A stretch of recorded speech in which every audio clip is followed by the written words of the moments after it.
You are live. That's what it says on my screen. You are live. It's news with Shoy, February 22, February 22nd, 2/22/25. You are live. You're live. We're alive. You're still watching a video. You should be reading a book or maybe doing something else. Okay? Life is not about productivity, but that's something that I struggle with every day. You still should not be watching the Shoy Show or anything else on your phone. You should be either being with someone physically or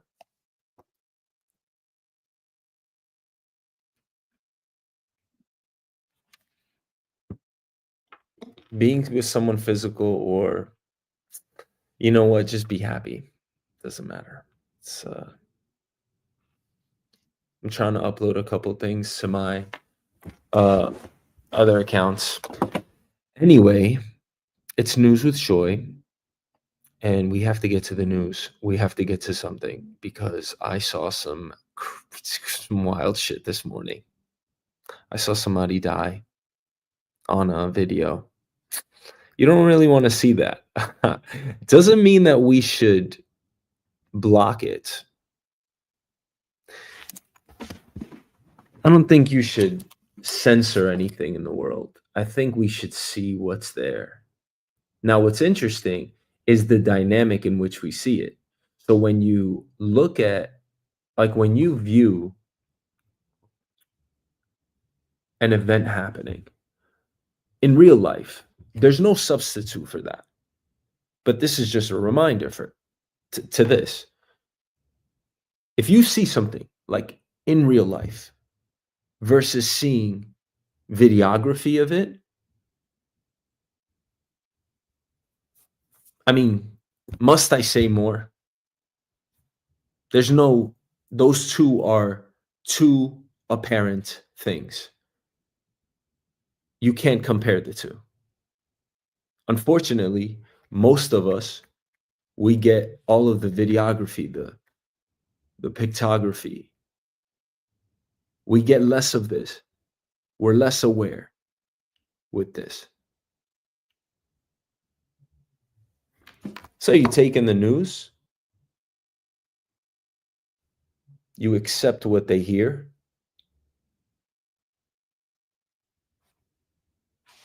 you rationalize what you think, you create a formula that allows you to sustain yourself,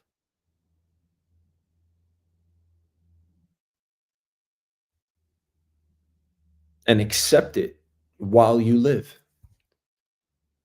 Now, you might be, whoa, is this a news show or what are we even talking about? But it's news with choice, so you really don't know, you know?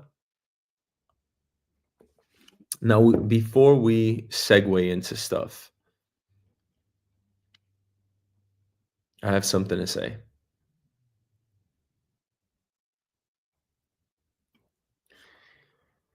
No, I don't.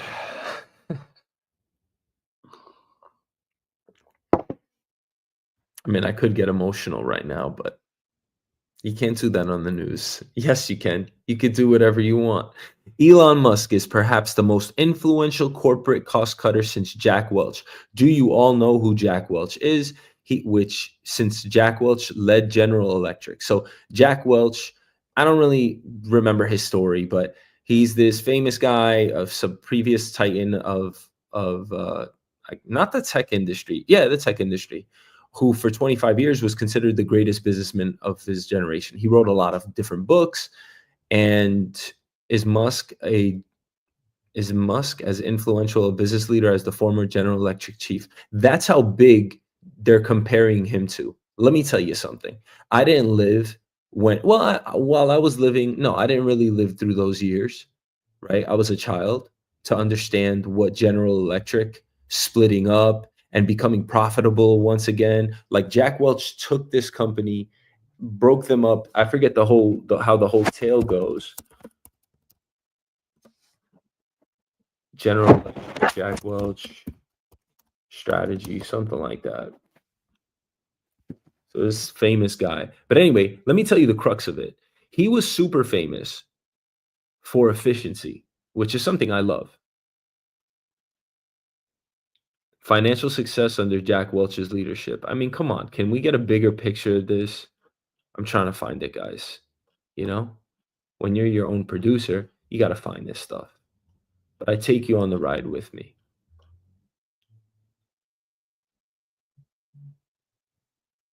Nope. Come on with this nonsense.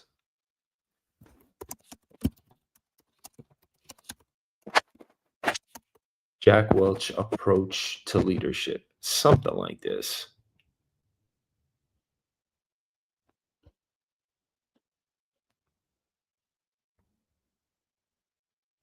Anyway, the guy wrote a lot of books. And as you can see here, he says focus on results, encourage a winning culture, develop and empower your people, embrace change and adaptability, and foster a strong ethical framework. Now, those actually sound like great core values, and they definitely are. But he implemented this idea where he would take, I believe, like the top 10% of his workforce,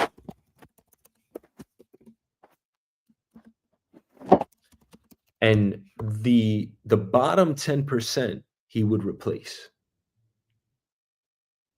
He would get rid of them all. However they were grading that metric, that's something that we definitely have to get into, but you're essentially measuring people with some type of metric that you've adopted from a corporate space on how productive they are. What is their productivity? Like, how are you gonna measure that? I work in IT as a project manager. How are you gonna measure my productivity? Most people look at me subjectively and qualitatively, not in a negative sense in any way. And they say, is he getting the job done? The way I look at it at work, I think a lot of people do. Whatever a lot means, I don't know. I'm going to go on a whim and say, or on a limb and say 25 of 50% of people over, because some people like numbers. And you know where I pulled that number from? Out of thin air.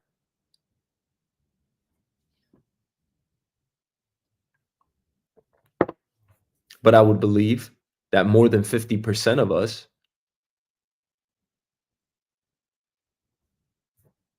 I mean, how are we looked at in our jobs?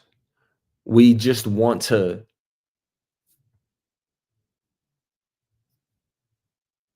please our bosses. And at times that's very dreadful. Boo hoo. What are you complaining about working? Of course I am. I think every person in the world has a gripe to have with work. Work sucks.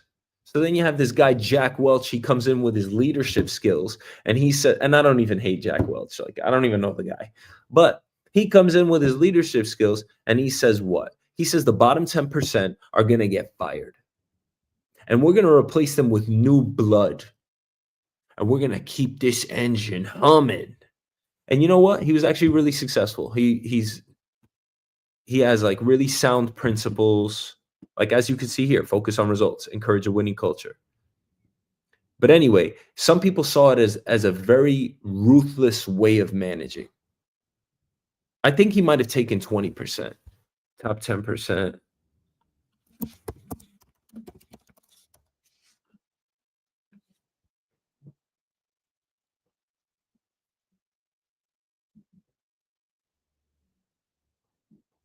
Something.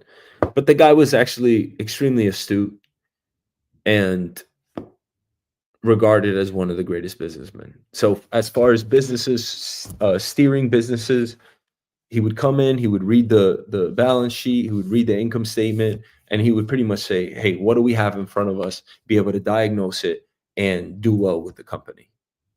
And they're comparing him to Elon Musk.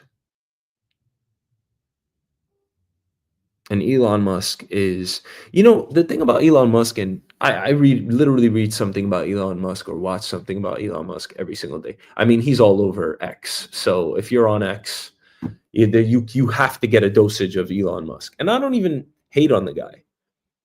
If someone is going to really make change in the world, who's to say our scientists, our the greatest people that we could think of as far as pioneering solutions and thinking this world through evolution, like how we just change. And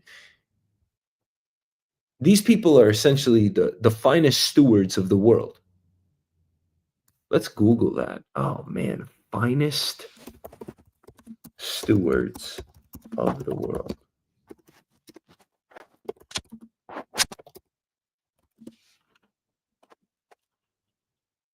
Christians are called to be good stewards of the earth. Well, I mean, everybody is. What are the five qualities of good stewardship? Man, I am happy with where we just went because this is just getting golden. This segment. Hmm, this is gold. This is gold. What are five qualities of good stewardship? Gratitude, contentment,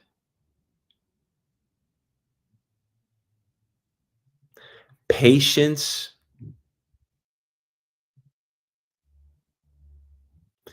diligence,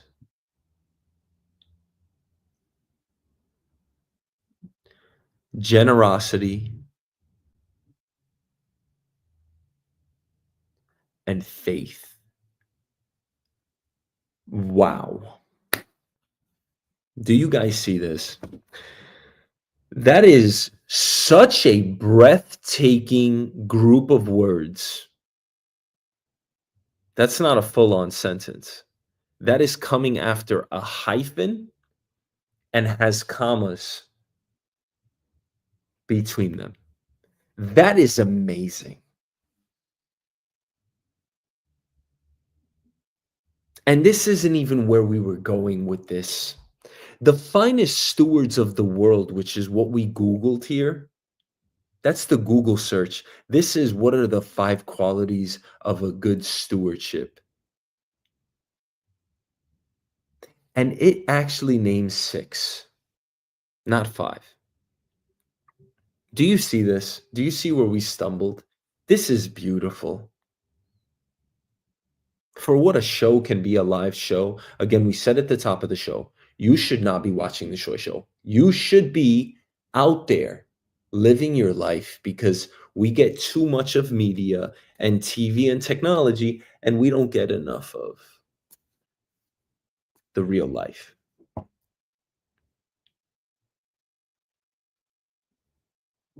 The finest stewards of the world. Who are they? They're the people, they're Thomas Edison. They're Benjamin Franklin. They're George Washington. They're every political leader that we could ever remember. Now, the question is, when you think of a character like Elon Musk, how is he supposed to function? As it relates to his life, is he supposed to be some recluse? And I'm being exaggerative here. Is he supposed to be in some basement with some glasses on, just being a nerd and trying to find solutions to the world? Or is he supposed to be who he is? Are people supposed to know about his contributions and his actions and movements in life? What's correct here? He certainly, maybe he hates the publicity. I don't know. I know it doesn't look that way, that Elon Musk, it looks like he's enjoying himself. We don't know anything about the guy. We know what he projects out to us with an extremely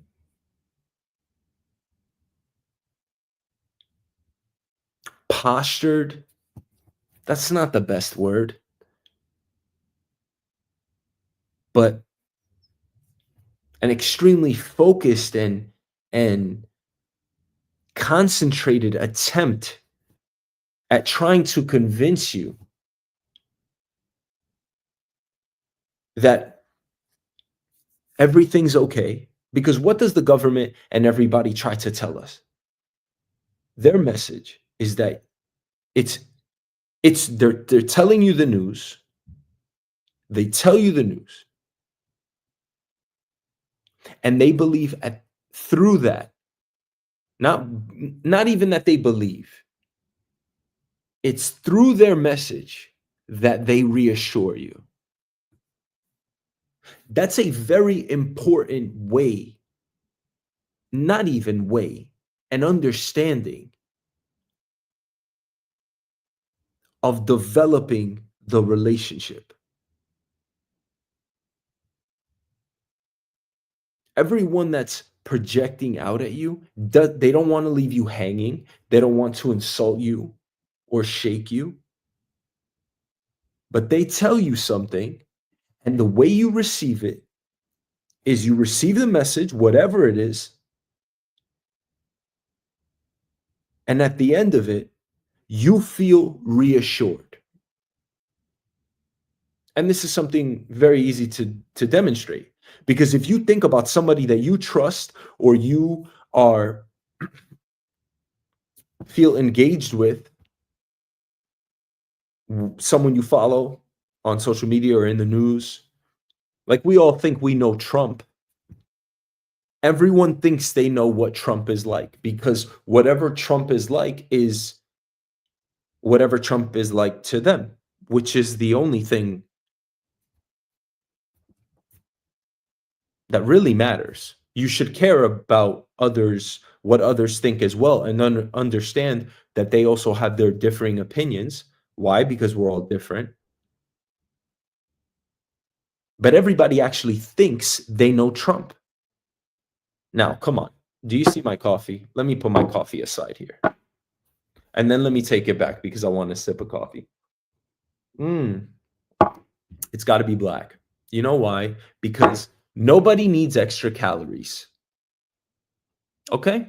And I'm done lying to myself like I'm gonna just be good with my diet all the time. So what I do is I drink black coffee by day and chips and cookies at night because I can't control myself at night. But all day I'm good.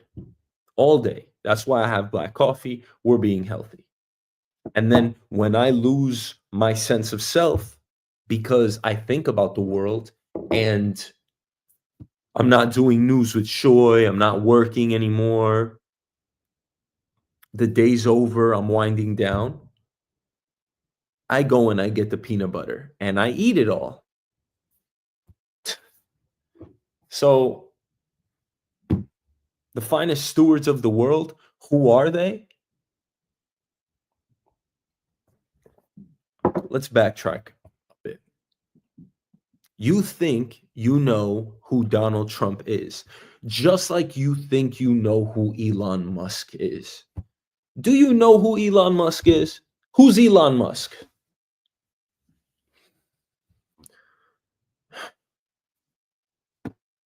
You can't answer that question.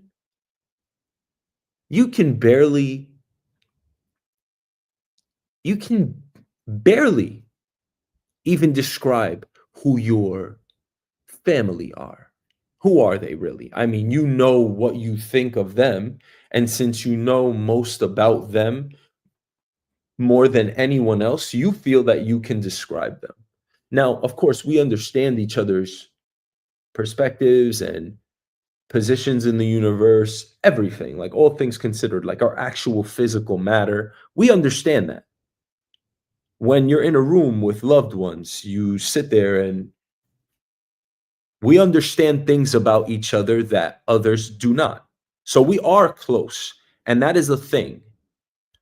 You can't undermine that. I'm not some cynicist and just that skeptical about everything in the world. I'm not. The small things matter. Being close to one another, that matters. That matters a lot. That's arguably one of the only things that matters.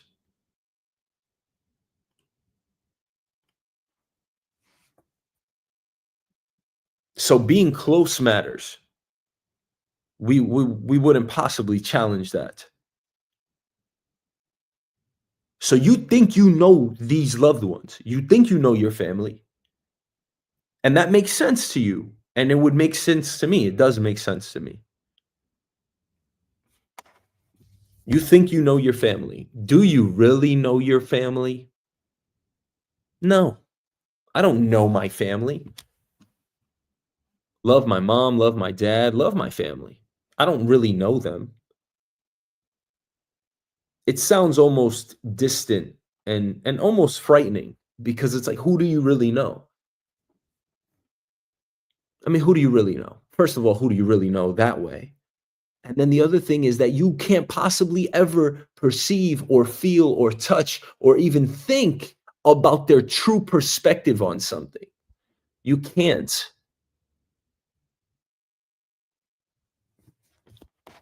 Does that make any sense? I mean, the whole thing actually doesn't make sense because it's a news with Shoy segment of the Shoy show, news with Shoy. I don't know what I'm really, whatever you want to call it. So you think you know your family. Mm, we are just gonna climax. Ay, ay, ay, because we have so much to pull back here on. You think you know your family? You think you know your family? Is that what you think?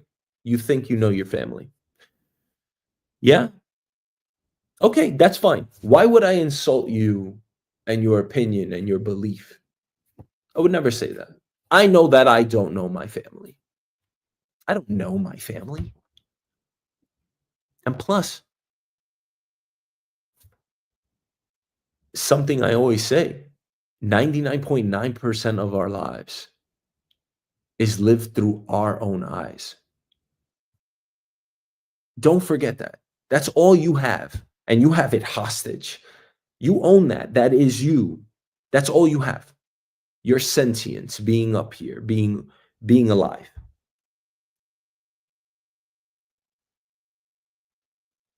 And you think that you know your family. I don't know why I'm putting my family here. Nobody's here. It's just chairs. But you think you know your family. And I think we can all agree that you don't. We don't.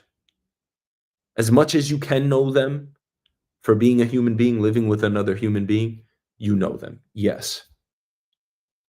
But you don't really know them. And that's okay.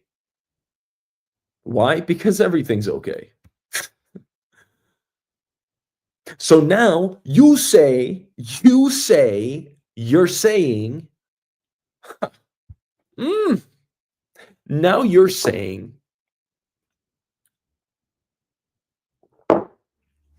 now you're saying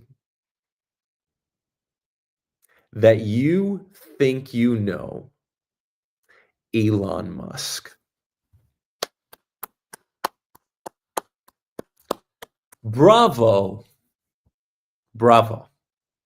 That's when I have to. My mother would tell me that if I do something stupid, like I fall in the snow or something, not falling, something stupid. She goes, "Bravo." Well, she hasn't said it in a while, but bravo, yeah, whatever for whatever,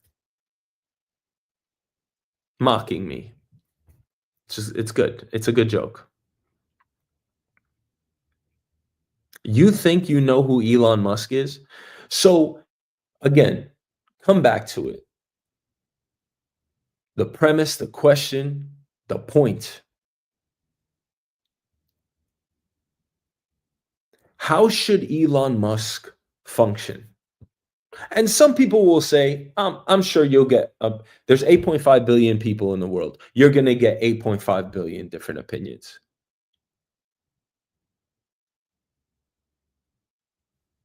I'm sure there's going to be people that say, Elon Musk, he's a terrible human being. And I would say, how do you know that? And they would say, use common sense. Look at how bad he is. There are others that will say, listen, I've seen both sides. I think he does a little bad. I think he does a lot of good, a little good. And I don't mean to even try to tilt your minds into thinking, oh, maybe he's better because I said more things positive. There are people that think Elon Musk is a terrible human being and people that wished he died.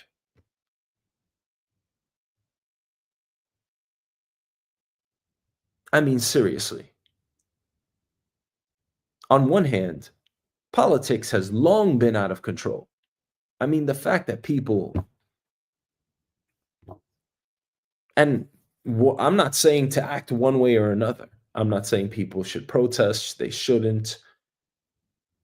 But the polarizing aspect of it, I actually think that the best way, actually, abstinence is the best way for anything, I think. If there's something you want to cut out of your life, it's complete gone. To me, no moderation. Cut it out. And I'm very black and white on that. I have trouble personally with balance. Boo hoo! Go take some meds. Go take some. Let me go take a pill. Hey guys, I can't balance my life. I'm having trouble balancing my life. Let me go take a pill. Oh, we got a pill for you. Duh. Of course you have a pill for me. Last time I checked your balance sheets, last time I checked how much money you make, and I'm not even mad at pharmaceutical companies. They're just companies that fill the void. And I'm putting void up here in air quotes for a reason. What did pharmaceutical companies do? They took advantage of a situation where they said, we're going to be some intermediary, just like healthcare companies, and we're going to take our piece of the pie, our piece of the chain. Now, this isn't about pharma companies. You can hate them all you want. You know that guy, Luigi Mangione. Let's look him up. The guy that shot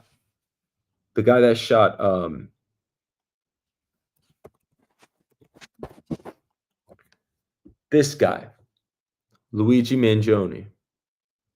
It sucks. I love Italians. I absolutely love Italians. They're sweet people. They're amazing. They're beautiful. They're just the Italian people. I mean, what's there not to love? And whatever. I don't know a damn thing about Luigi Mangione. I don't know. I don't even know how to say his last name. I don't know if it's Mangione, Mangione. It's probably not that. Mangione. I don't know how to say it. I don't know a damn thing about this guy. Everybody, when we met Luigi Mangione in our lives, how did we perceive it?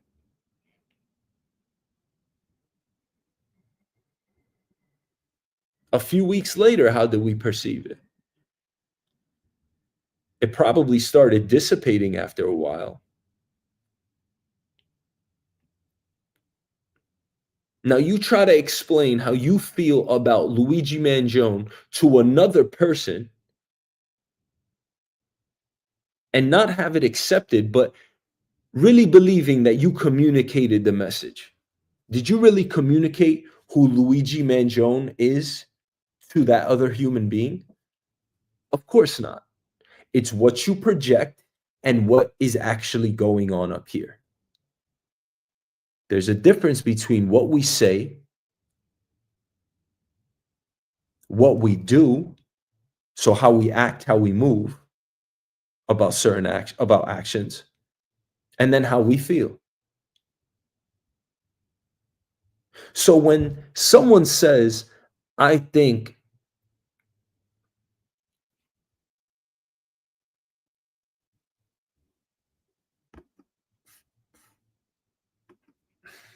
I mean, to put it plainly, I think I know who Elon Musk is. There are people that will say that. You don't know who anyone is. And I don't have a beef with him because he he has all of this publicity and fame. How else is he supposed to accomplish what he wants to accomplish? If I'm doing a good job at my job, I am showcasing it to somebody.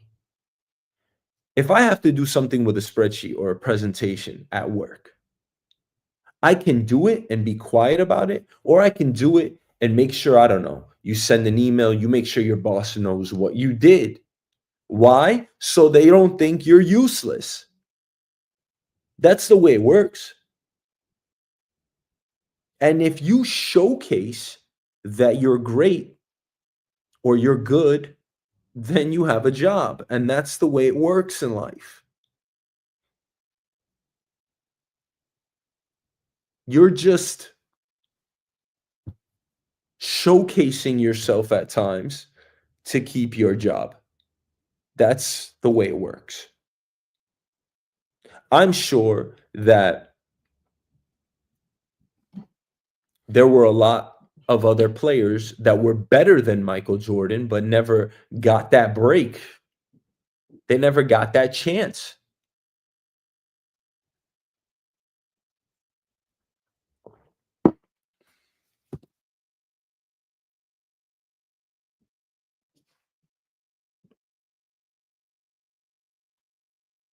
So, I mean, the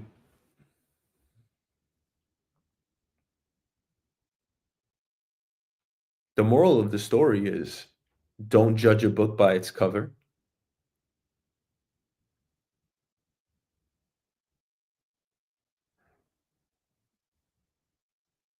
But then how should you be? Should you be indifferent? Should you be split down the middle?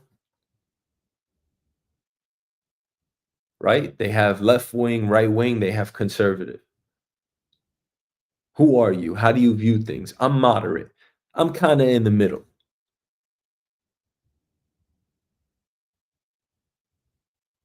Those are like the measuring sticks that we have.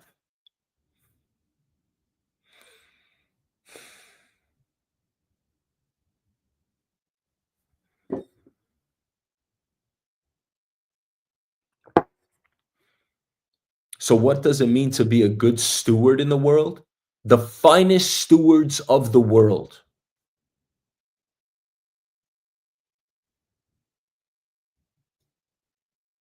Gratitude, contentment, patience, diligence, generosity,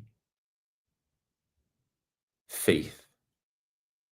Wow. If there's a better group of words than that, that is just amazing.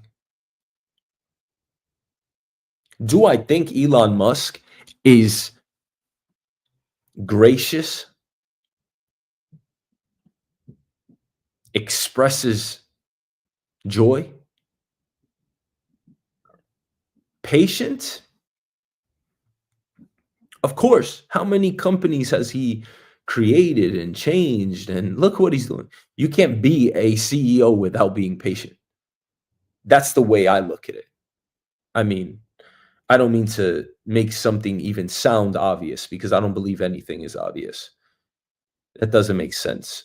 Actually, saying that something is obvious is pretty disrespectful because that is implying that you know or you feel that you know what the other person is thinking. It's actually very disrespectful because how could you know what the other person is thinking? Really? Even if you agree on level terms about something like yes or no, you don't know how the person is perceiving it. So how can you really know? So when you say something is obvious, it's better to just abstain from that word, in my opinion. Patience as a CEO, Elon Musk, again, you're not living that life thinking, and he moves fast with his businesses, which is another thing, which is an excellent mark of a great businessman. So when they're comparing him to Jack Welch, I mean, it's a great comparison, but I do want to give my take on it. Diligence, absolutely.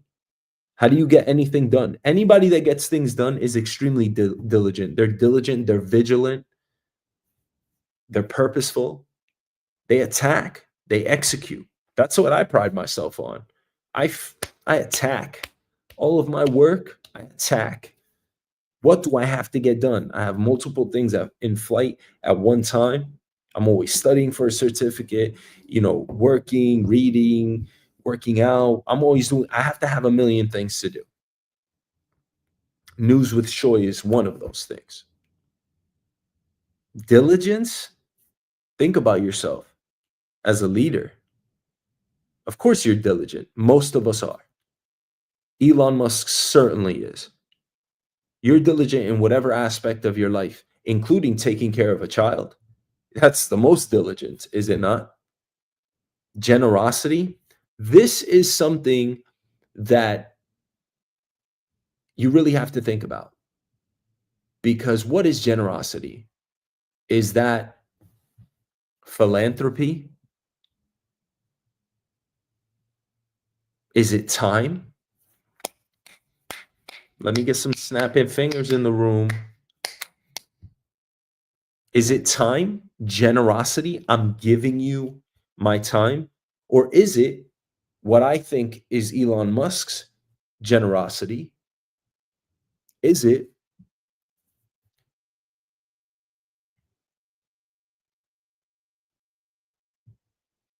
his contribution to the world?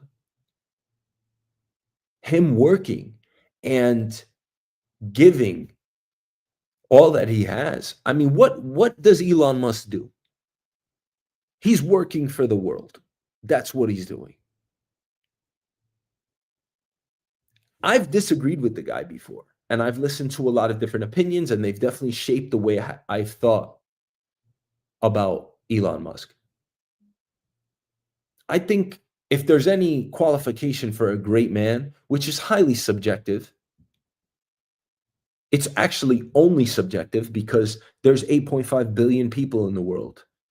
All of us have our own perspective on Elon Musk. So you even trying to categorize whether people like him or not doesn't make much sense to me.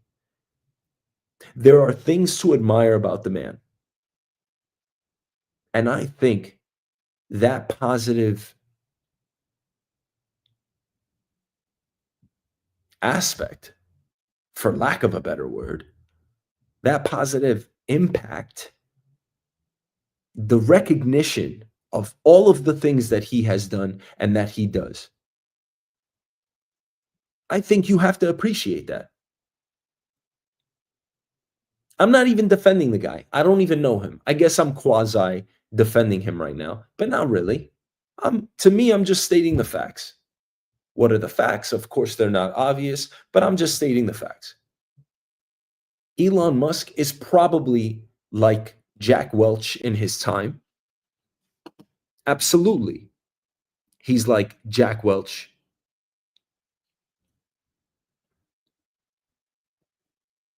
By some lights, the two aren't remotely the same. Welch was no entrepreneur, but instead was the ultimate corporate chameleon, the son of a train conductor who started his career in GE's plastics division and spent his whole career at the conglomerate.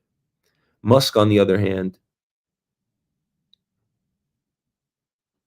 hailed from a prominent South African family before emigrating to Canada and then to the United States as a serial entrepreneur. It doesn't matter. They're both great leaders. They both have done a ton.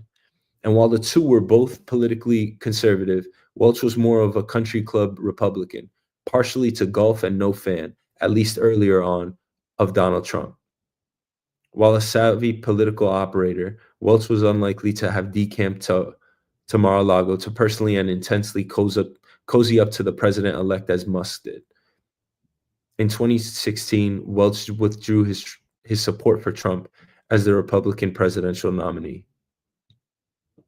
Unfortunately, wrong messenger. Party must change nominee now. Wow, that's very interesting. I think I remember this coming out. But the two shared a common business philosophy. So this is what we touched on earlier. Cut as much fat as possible. If you're reducing the bottom 10 to 20% of your company and you're taking out the bottom, the people that are not operating at efficiency, and you replace them with ones that are, then you are going to become more efficient. We're not saying anything novel here. I work as a project manager in IT. If my developers, my engineers, the coders, if they're not writing code, what do you think is going to happen as a project or with a project?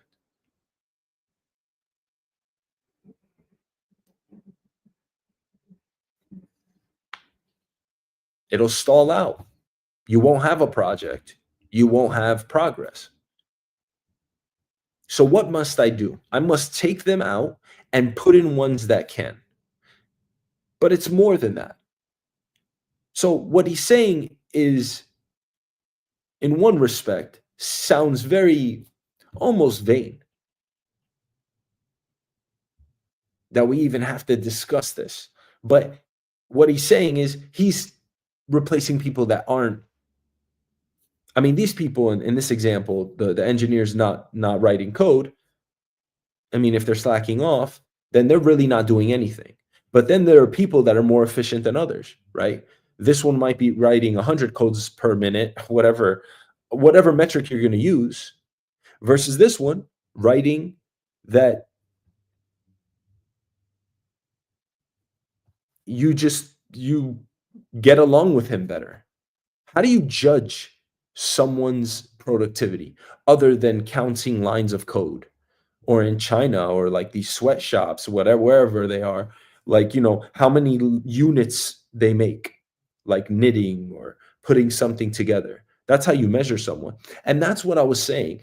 It's almost absurd. And I'll just say it like that.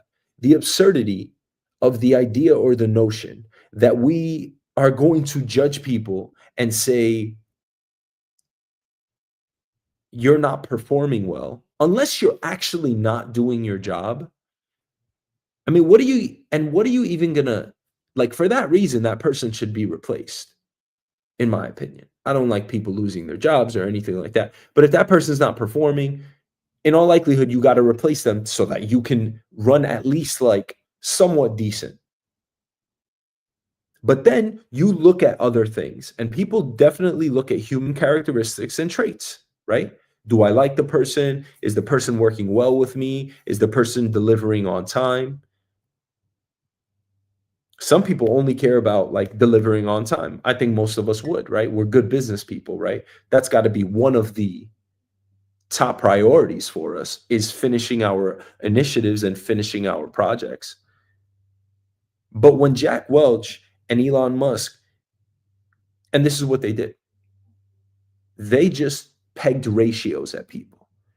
They must have said, are these people on time? I don't know. What does I don't really think that I mean, look, if you're getting rid of hundreds, if not thousands of employees, you think Elon Musk or Jack Welch are sitting there and reading through their profiles and saying, we should keep them, we should not? Hell no. They don't have time for that shit. They go in and they say, these are the things I need. You don't look at the fat in the equation. If you're thinking about how to truly reduce costs, surely you would start with not even looking everywhere. I would cut straight to the middle and say, what do I need to operate? I may very well need 5 people, not 100, to do the work. How can you even quantify how many people should do a single job? How can you really quantify? I mean, you kind of see how many hours things take, even in information technology. How long does it take to code and test and execute and do the documentation? How long does that process take? And you have estimates, but they're just estimates. So how are you really measuring people? Most people that clock in, punch out 9 to 5, they just need to be there from 9 to 5 and do the work. As long as they do that work, they're good. Then you have corporate. How do you measure corporate productivity other than how much money you actually make? Almost all of my roles, actually, all of my roles were like really non-revenue generating. I support projects that help the company either become more efficient or make money for the company, or it's software. It could be doing anything, making them, it's either going to be for operational efficiency or to make money. But I don't actually make money for them, right? I just help develop the software. How do you measure my time? You can't measure my time. Sorry, I'd like to be a little bit more suspenseful, but how would you measure my time? There are times where I only do a couple of hours of work a week. Why? Because that's all that it's really needed. I'm very efficient. I'm not going to study and do all of this other additional stuff because I mean, I would love to learn more about the company and their processes and everything, but I have so many things to do and I value my life. So I'm going to cut to the point and do what needs to be done. So if I'm a CEO and I'm taking over a troubled company, I'm looking at everyone. And again, I don't like when people lose their jobs. As a matter of fact, like I would make sure not to cut people's jobs. I would not rule I would not be a CEO like that. I would find positions for everyone. If I went into a company and we had a lot of fat, what they're calling fat, right here, cut as much fat as possible, reducing the unnecessary spend, I would go and I would say, repurpose them, figure things out for them. I'm not taking away anyone's livelihood. Now, there were departments at Twitter when Elon Musk bought Twitter. There was multiple departments, I believe, that including a committee that were looking at the work. Sorry, the quotes from people on Twitter. So if they put out something that was disclaimatory or I don't know, R-rated, they would take down the post. They were essentially moderators. And I'm sure there were departments that were active, that were like catching tweets right away, that were flagged and deleting them right away, using their judgment. And then there was also banning Trump's Twitter account, which was a huge move, by the way. The fact that they did that, huge move. I'm not going to cut people from even those people that their job was to stop those tweets. And Elon Musk's new philosophy with X after he bought Twitter was what? Let it all go. X is a very unique platform. It's not TikTok. It's not Instagram. They put everything out there. And I do appreciate that to a certain extent. I don't want to see some crazy gory shit, but I do appreciate that. I don't understand why we would censor things when the world is what it is. I'm not scared of it, and I don't think we should be apprehensive or tentative in the way we approach the world. You should be yourself. You should take it all in. Stop and smell the roses.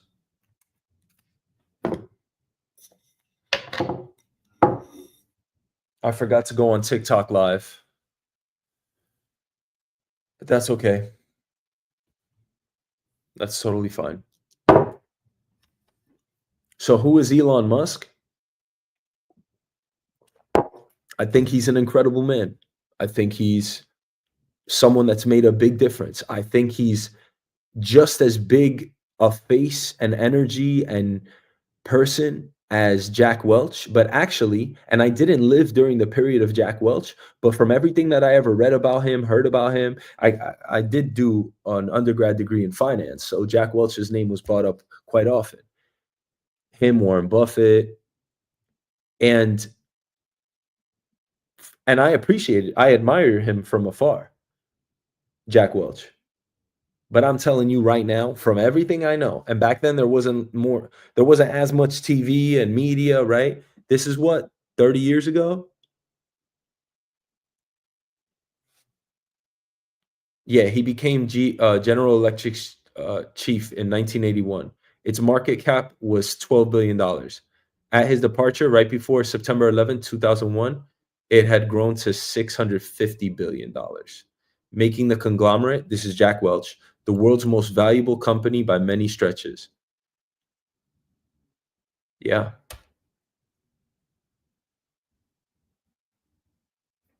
he was a polarizing figure. And Musk, what did Musk do when he took over Twitter? Only 25% of the workforce at Twitter remained. And Trump's smart. He's smart because it was about relentless cost cutting.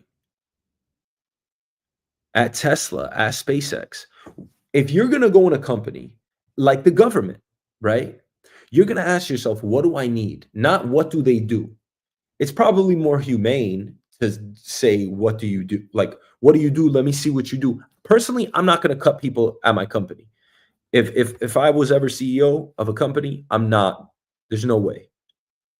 I would just find jobs for those people because I care about people getting paid. I care about people living a life. I mean, we do have this life, but I'm saying I got a business hat as well. My business mind is always on, all the time, at all times. And my business mind would say, let me go in this company and be like, all right, who's running finance? Who's running the product? If we're selling like physical products, who's running the product software, like who's running Instagram? Let's see whatever the product that we're selling is, or the physical product, it could be manufacturing. Who are my leaders getting the product out to the customers? Who's doing HR and payroll? Who's doing IT? Making sure we have Wi-Fi connections. We could talk, doing the configurations on the computer that we could stay connected. And maybe a lawyer and a publicist. And of course, a project team that's going to deliver, but that goes with the product. What are we selling? Because you'd have a team, well, you'd have to, it's all IT, at least in software. That's my world. So the fact that Musk comes in, he takes over X, and he says, yeah, we're doing this with 25% of the workforce. That's how Jack Welch, not how they think, because remember, we don't know how people think. You don't know anything except for your perspective.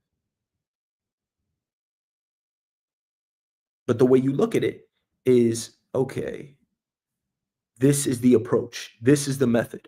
I'm trying to be as efficient as possible. I'm trying to make the most money as possible. I'm going to ask myself, in such an entangled web of how this corporate structure looks, remember, you just inherited this company. You just bought this company, or you just took over this company through your company. You need to save. You're looking at cost cutting specifically. We're talking about something specific, nothing else.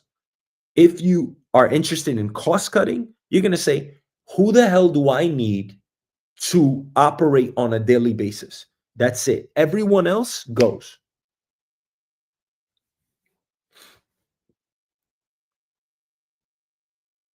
And that's how Jack Welch and Elon Musk approach things. And I think Elon Musk is as big as Jack Welch, bigger. It seems bigger because of the media, right? There's so much more exposure here. But there's something to be said with how Musk has mastered his performance with how he's perceived in the world. He knows how he's judged. There are people that hate him, call him a geek, call him gooky, call him just stupid, like, like he's so mistaken. There are people that applaud him and laud him and love him and think he's a prince, He's in a and he is prince like, whatever a prince is in modern day. He is an intelligent business mind, and he definitely is changing the world. And we're lucky. We're lucky to have those pioneers. Remember what they're going to write in the history books. Well, you don't know what they're going to write about him. But usually, all of the figures that did well in the United States get more reverence than not. We're going to remember Elon Musk as a very important figure in a very important time. All right, I'm off my soapbox. Why did Elon Musk get that much praise? You know what? Because he's done a lot. Oh, well, on to the next thing. President Trump could impose tariffs on countries that tax US tech giants. I love that he did this. Look, I'm not even like, I don't feel extreme about any one thing in my life. I really don't. Unless it's a beef patty with cocoa bread. You know what a beef patty with cocoa bread is? I said I wouldn't do this, that I would really keep food off the show, but it's also the Shoy show. So it's like, like, do you know what a beef patty with cocoa bread is? Do you know what that is?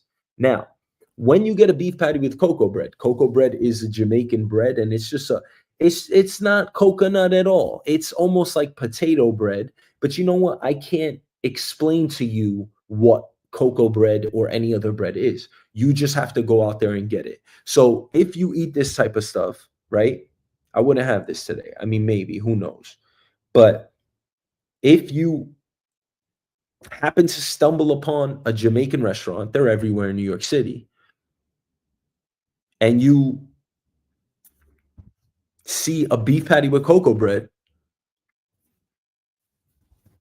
you know, you can try it. Actually, you should. It's delicious. Now, one time I asked to have ketchup on my beef patty with cocoa bread. It's this whole thing. The first time I ever had a beef patty with cocoa bread, it was when I was like in junior high school or high school, whatever. So I'm eating it, and I remember that I think I had ketchup on it. Now, ketchup on a beef patty with cocoa bread and cheese, and there's a American piece of cheese, like yellow cheese in there.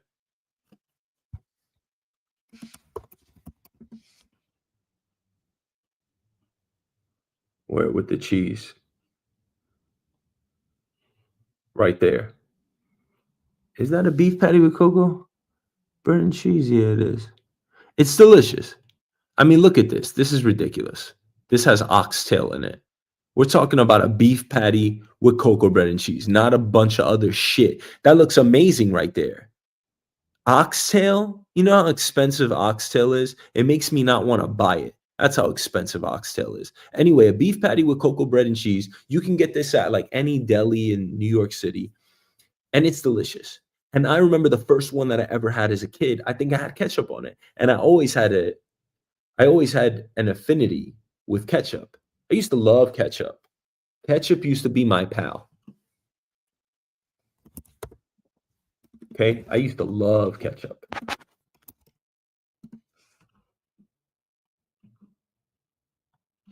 I used to love ketchup like this. I think ketchup was my pal. So whatever happy ketchup bottle you can get, or you think about choosing, you can have right there, right there, right there. You complete me. I love you, ketchup. That's how I felt about ketchup. You see, you got to be patient. You'll find the right picture, you'll find the right display. Now, for why we exist in this world, the fact that I'm showing you this piece of shit ketchup crazy bottle, like this means something right now. I don't know if that's because we have beautiful minds or this place is crazy. The world is insane. I don't know what it means, but you complete me because look, you complete me. That is probably the sweetest thing that you could say to anyone. There's a lot of sweet things you could say. How about I love you? That's got to be the sweetest thing you could ever say. But you complete me, that's definitely like top 10, something like that. It's up there. You complete me. Ay, ay, ay. Oof. And you know what? You can only say that to one person. You can only say you complete me to one person. And that is the person that you marry or you marry. You're the person in your life, whether you marry them or not. Your significant other, that's the only person. You tell that to your parents. I mean, you could do that, but you might be at a wedding or something. I don't know how you're gonna do that. You complete me. I mean, that's a beautiful thing to say to parents, but I mean, if that's how you feel, bravo. That's amazing. But you complete me, you can only say that to a girlfriend, a wife, a husband, a child. You can say that to a child. You complete me. You complete me. I mean, you're not gonna say it in a in an inauthentic way. You're gonna say, "You complete me.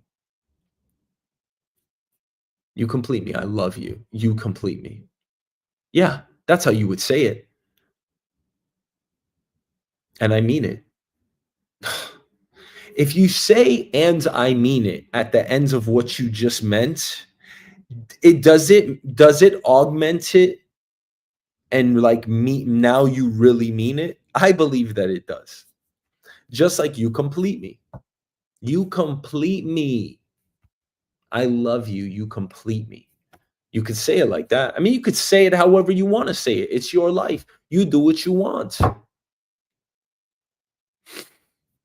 Say it how you want to say it. Have a beef patty if you want to. Only don't put ketchup on it. Even if you love ketchup. Why? Because then one day when I got a little older, I was in my adolescence running around like a little shrimp nugget bouncing around this city in this part of Queens. And I went into a deli with my friend who was Jamaican, and I was like, "Yeah, let me get a beef patty with cocoa bread and cheese. Let me get a beef patty with cocoa bread and cheese." Yeah, all right. Oh yeah, and can you put ketchup on it? And everything in the deli stopped. When I tell you, when I tell you, everything in the deli stopped. Okay, we're just gonna pull up a picture of a deli right now. When I tell you that everything in this little deli stopped, okay? And they looked at me, city bodega. Bodega, I love that word. I don't really love it, but it's cool. Bodegas. It's a thing. It's a one thing. It can't be confused with anything else. So when you're in this deli and you say that you want ketchup on your beef patty with cocoa bread and cheese, and you say something like ketchup, you know what they do? They're ready to hang you. That's how serious it got. To the point where I was like, well, I'm going to tell you the reaction. Everyone stopped in the deli when I said, "Hey, can I have some ketchup?" Back to my ketchup pal. You complete me. And then this guy, after a few moments, and I'm sure he's a nice man, he said, "Boy, we don't put no ketchup on cocoa bread and cheese." And I'm over here like 13, 14 years old, whatever. And I'm like, the fuck? I love ketchup. The fuck? I didn't say that. My mother would be like, you said that? No, of course I didn't say that. I'm not going to treat a clerk, a sandwich maker. I'm not going to treat anyone like that. What are you crazy? That's why I fight with my mom all the time because she'll say something like that. But what are you crazy? You think I really told this guy? I said, motherfucker, you gonna put ketchup on my sandwich? You think I would tell somebody that? You think I would ever treat somebody like that? That's how you raised me? That's what I tell my mother. She asked me questions like that. I'm like, you crazy? Are you crazy? How? How do you think I would say that? And I love my mom. She's amazing. Love her so much. I want to buy her flowers every day. It's just that I got to get the flowers. I'd be worried that is going to die if I don't see her right away. How long can you keep flowers out of a vase? It's not something I know. I believe all women on the planet know that. I just don't know. You know, they're like, oh, it's going to die. I'm like, how fast? How much time do I have with the plants that I just bought for $35, $50? Stupid ass flowers gonna die. You know what? Flowers are important. They are. You should buy flowers because flowers are very important. I never knew the importance of flowers. And now I'm gonna show you a picture of flowers like a jackass. Look at this one flower next to the Empire State Building. You know why they have a picture just like that? Just because it's actually that like scarce. Like that you won't see that in Manhattan for sure. It's a beautiful flower. That's why I like buying my mom flowers because flowers are beautiful. They're alive, they're with us, they're vibrant. There's nothing to not love about flowers. I used to think flowers were not, I used to buy my girlfriend's mom flowers all the time. Every time I saw her, like every few weeks, and I would like every 2 to 3 weeks, and I would buy her flowers. It'd be important. I wanted to do it because flowers are nice and people appreciate flowers. So you should buy flowers. Everyone loves flowers just like they love ketchup. Except some people are like, I don't like it. I don't like ketchup. I fucking hate ketchup. For those people, they don't love ketchup, and that's okay. But if I want to put ketchup on my beef patty with cocoa bread and cheese, it's my beef patty. It's my food. It's my bread. It's my. It's going into my belly. It's going into my stomach. Oh, man.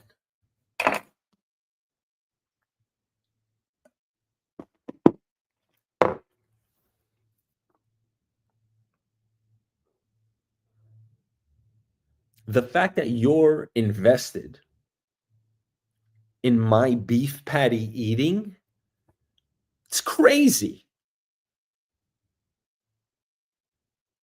So my response to the deli man was, I'm sorry, you don't have ketchup?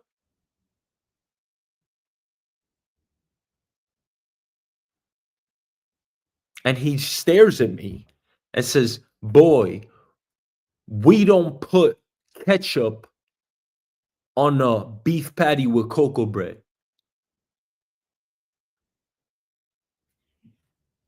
And I said,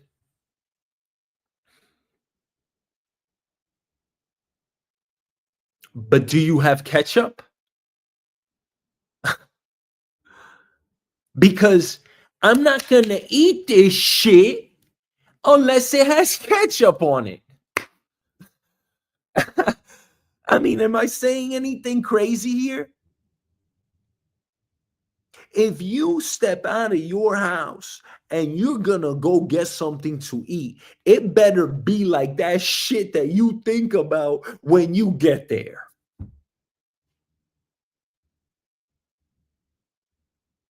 Facts. You know? Facts. I kind of love, but I kind of hate when people say that because it's all out of love, but at the same time, it's like, yo, shut the fuck up. I don't need you yelling out, yo, facts, bro, facts, bro. That's what happens when you in New York, you know? Facts. It's cool though. It's endearing, you know? But it's like, how about not facts? How about you say something a full sentence and you say like, all right, I appreciate that, bro. That's pretty dope. Something like that. Instead, you like, yo, facts. But in New York, facts, it's been reduced down to the fax machine or the typewriter in the emoji land, right? When somebody says, yo, that's facts, that's respect. They're agreeing with you. But at the same time, it's like, you could say something like, hey, I appreciate that. That's really cool. I appreciate the way you're thinking, the way I appreciate this, whatever it is. But instead, New Yorkers, we got to be quick with everything, right? So we got to be, yo, facts, facts, facts. Yo, that's facts. Now, I don't do that unless I have to be cool because I feel scared and threatened. Like, if you meet somebody that's really hood, you gotta kind of be little New York. You know what I'm saying? If somebody comes after you and says something like, I don't talk like that at work.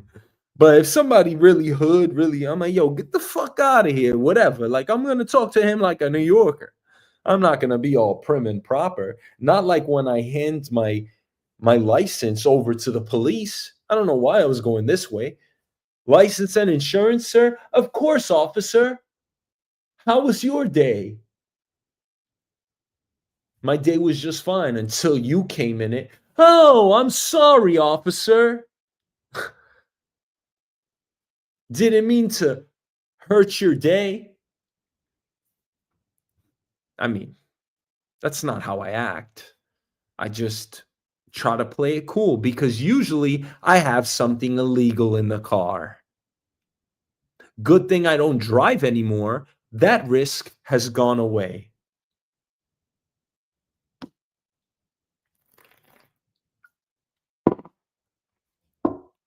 So I'm not going to curse at this deli guy and say, yo, what the fuck, bro? You better give me fucking ketchup or I'll fucking churn it up in here. No. I said, okay, well, do you have ketchup? Like, do you have ketchup, sir? Yeah, we have ketchup. We'll give it to you on the side. So they gave me the ketchup because they knew I need to eat my beef patty with cocoa bread with cheese and ketchup. And I took it, opened my ketchup packets, put it on my beef patty with cocoa bread and cheese, and everybody's looking at me, shaking their head like, crazy motherfucker eating a beef patty with cocoa bread, cheese, and ketchup. What are you, stupid? And I'm like, listen, motherfuckers, you didn't know that fucking, I don't even know how many years later, 20 years later, that I was going to be showing something on Google Images in 2025 on February 22nd. You didn't know that I was going to pull up ketchup, pal. You complete me, ketchup. I love ketchup like I love my wife. She is everything to me. She is my life. She is my everything. That's how much I love ketchup. And the crazy thing about it is I don't love ketchup anymore. I haven't had ketchup in a long time. I don't really have ketchup anymore. I haven't had ketchup in years. But unless it's on a burger or some shit. But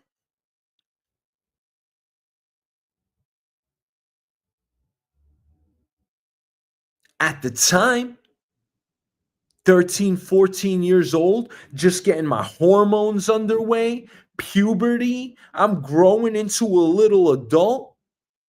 Last time I checked, the Jewish have a bar mitzvah. They become men at like 12 years old. I'm over here getting a little hairy, getting a little grungy, and I like fucking ketchup. That's my life. I'm 13, 14 years old, growing into a little man, little scrungy, groungy, little werewolf crawling everywhere. Oh, we're gonna do this right now. We're gonna switch from the flowers page to a little grimy werewolf, like a Beowulf. You guys know Beowulf? Yeah, like this. Look at this gif right here. Yeah, little groungy, and he's a little tough. We want a dirty little one like this. A little dirty little scroungy little like this one right here. Little scroungy little werewolf, little dirtbag, little hairy. I was just becoming of age. I was just coming into myself.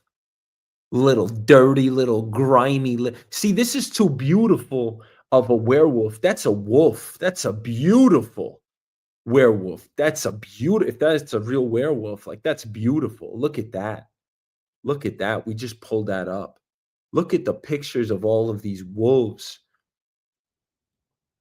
That's a beautiful wolf. You're not a wolf at that age, 13, 14 years old as a growing into a man in New York City. You're a little scroungy, little groungy, little animal, little living in the little wild. You start smelling different. You start, growing into your own. You grow your sperm, you grow your legs, you getting hair everywhere. You're like, what the fuck is going on? You're 13, 14. You get exposed to alcohol, to drugs, dealing with all the pressures at school, trying to keep up your grades, looking up at your parents and saying, what's going on? I'm doing everything I want in my life. Oh, mom, I love you. Fuck you.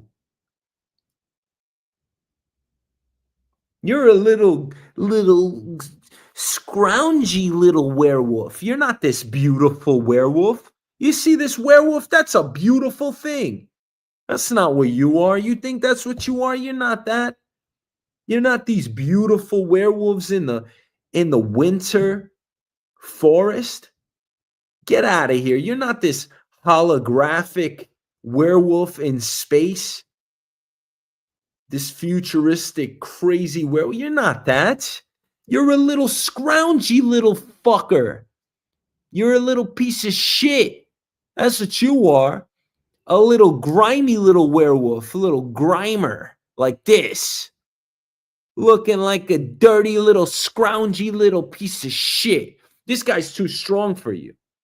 A little scrawny, but you could do damage because you're a little stupid little 13, 14-year-old little scroungy little dirty little werewolf. Not these, none of these like this, except you aren't strong. You're a little scrawny little piece of shit. And that's who I am. And I need ketchup. It's part of my life, it's part of my persona. And now I have this ketchup in front of me saying, you complete me. I love you. And now we go back to the memory in which this man would not give me my due. I'm coming home from a long day of school. I'm hanging out with my friends. And I say, sir, can I have a beef patty with cocoa bread and cheese? And he denies me ketchup because it's not the way. Fuck that. You know, I don't even need to say anything anymore. I could say, like, that's just unethical and go the professional route. But you know what? Fuck that. So I got my ketchup and I ate it. And for all the people saying, "Oh, don't put ketchup on a beef patty with cocoa bread and cheese," look at all what they're fucking doing. They're putting fucking oxtail and all this other sauces and shit, and you would eat that. So don't tell me I can't put ketchup on it. No, you don't put ketchup on it. Look at what they're doing over here. They're putting a whole fucking fiesta in there. We got to get back to the news. I mean, and right now we're like talking about Beef patties with cocoa bread and cheese. And this is why I said no food. Oh man, I'm upset right now. So I do like this idea. Trump is imposing tariffs, or he's fighting back on behalf of the tech giants. And why do I like this? Because, well, I'm an investor in Meta, Google, Nvidia, the big seven, the magnificent seven. What do they call the magnificent seven?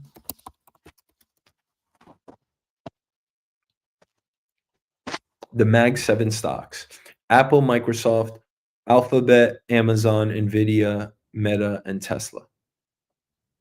So everybody's been making a lot of money on them in the last, you could even just say the last 15 years, all of them.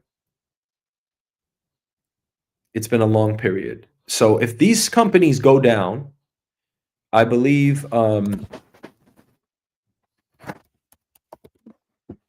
the Magnificent Seven stocks of the S&P 500, they make up over 30% of the S&P 500's total weight. Because remember, all the S&P 500.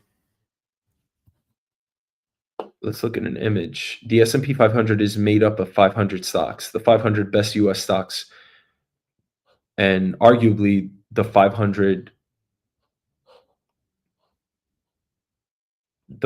best companies in the world. Let's see if we can jump over here. The Mag 7 stocks. Let's try to look at. So those are their returns. In 1 year, 57%, 50% for Amazon. In 1 year, 50%. So again, something I always say is your opportunity cost. What is your opportunity cost? Can you make 50% anywhere else? No? Then invest in Amazon. Now, of course, you're not going to just look at this 1 year and just say, oh, I'm going to make 50%. I mean, some people do, but no, but it's a great company, right? The last 5 years, it returned you 104%. So you made 20% a year. That's amazing. If you invest in the S&P 500, you get about 10% a year, right? That's the benchmark that we use. And if you see this chart here, I'm going to zoom in for you guys because man, I hate when that doesn't work. Oh, no, it works a little. Not really. You guys can see that there. Okay. Meta platforms. I mean, if you look at all of the charts and you look at, I believe, yeah, so this is just their performance. So everything is just, NVIDIA is up over 3,000%. Yeah. 3,000 or 300%. It might actually be 3,000. No, that would be, are they up 3,000? No, hell no. Yeah, actually they are. 3,000%. NVIDIA. It's wild. In the last 5 years. So that means you would have tripled, you would have times your money by 30, which is wild. That's crazy. Yeah. And I actually know this. I just, tend to forget.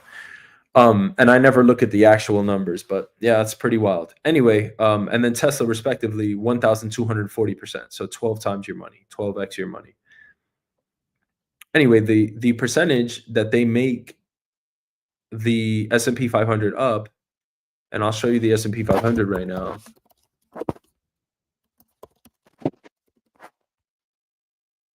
I mean, it's difficult to see all of them because this is, I always love these charts.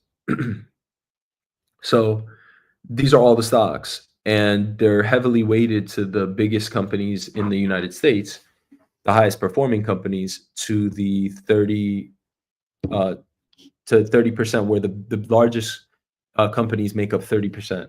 So the Magnificent Seven, they make up, because it goes by market cap as well, as of how many shares the S&P 500 holds.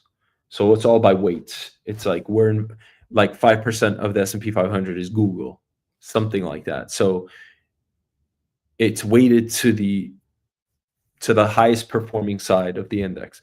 But you're, of course, diversified across multiple industries. You're living in a diverse universe of stocks. Anything you could think of. I mean, Walmart, Johnson& and Johnson, General Electric, Procter& and Gamble, Apple, Visa, Microsoft, Facebook, Google, Disney, Ford. I mean, you name it, it's gonna be here. Exxon, McDonald's, Home Depot. So you're gonna be exposed to everything there. However, 70% of your money in your investment is made up of the rest, the 493 stocks. And actually, what percent of the S&P 500 is profitable?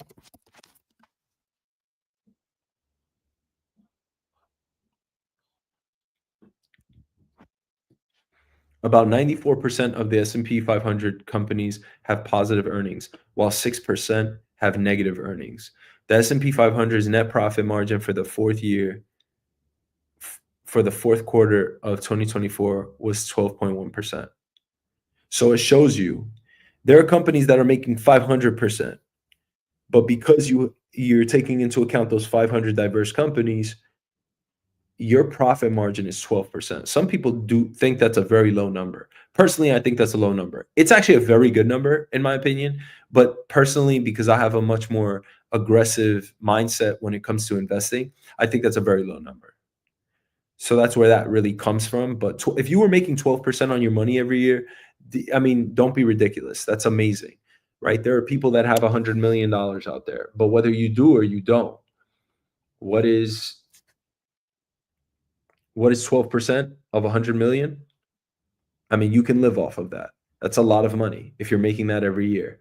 But even if you had $300, if you're making 12% every year, you still have to ask yourself the bona fide question, the most relevant question,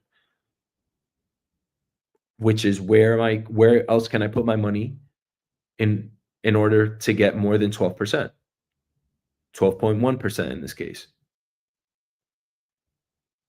And if you can't make that money anywhere else, then you would give it to that investment. So much that it or concerning that it takes into account your risk appetite. Some people don't want to lend out their money for anything. Some people say, okay, a little risk. Like, what is risk? Risk is all subjective. It's all based on your perspective. It's all relative, right? There are certain investments like the stock market that I deem, of course, risky. Oh, it's a very risky place, but I deem the risk for the reward to be more than acceptable. I believe it to be commensurate, meaning equal, almost equal weighted and right for the relationship. It's fair to say that if you take on additional risk in losing a lot of money, then you would have a higher reward. That makes perfect sense.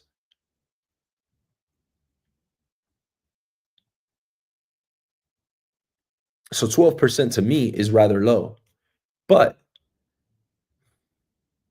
it's really not low. In our world, for what we need, considering inflation is usually pegged at a 3% clip, but to me, inflation can really be between 3 and 11%, 3 and 12%. I don't really like precise numbers on things. If you're going to estimate something and you estimate to a precise number, that doesn't really make sense. And I don't believe that it does the other party justice in understanding what the timeline of things will be. If you tell somebody, hey, how long is it going to take?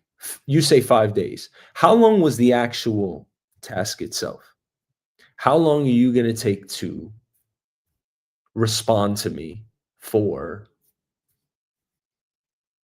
a payment or an RSVP? What does that time even matter? Or how can it even be quantified?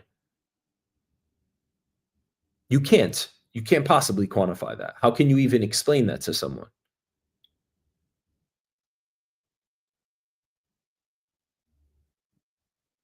You're here to get the most money for the most return for your money. That is your highest level of interest.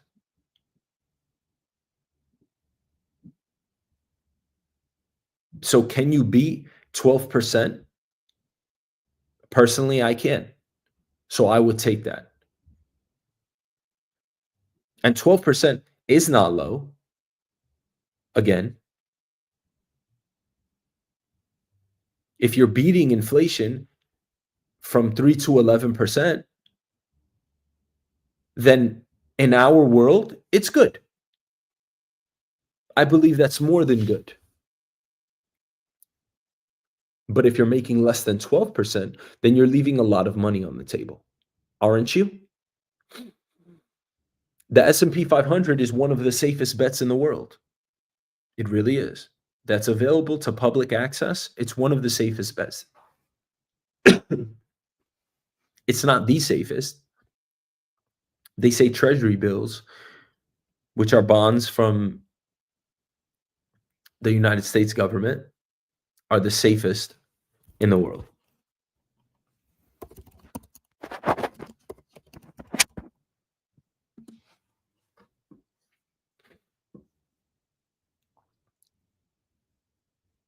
Treasury bonds, I mean. So when they sell bonds to us, we buy the bonds and then they can print more money. And that's the way the system works. It's bonds for money. And when they want to take money out of the market, they buy the bonds back.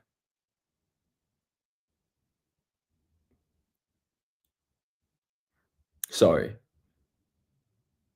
They sell bonds and they print money. And when they sell the bonds and give you money. when they want to take money out of the economy, they buy the bonds back. Now, what they do with that money, that's a whole nother, you could take that down the conspiracy theorist rabbit hole.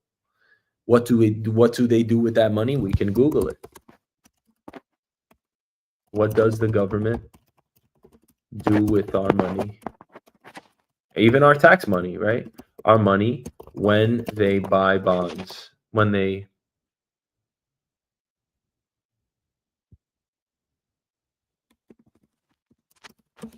sell bonds.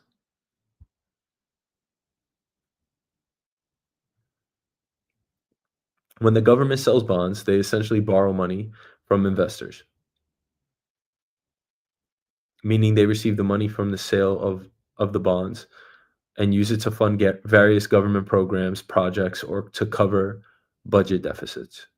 In essence, the money is used to pay for government expenses that exceed current revenue.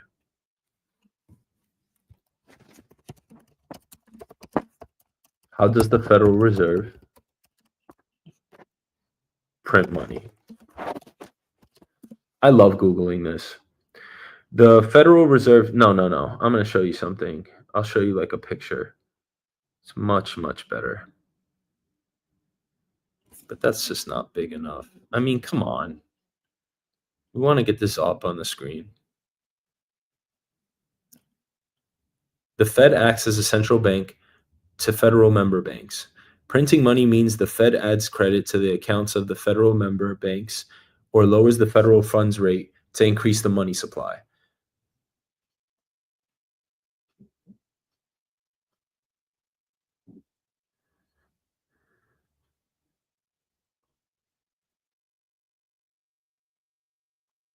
So it adds credit to banks and then they can lend more money, which means that you can, or selling bonds.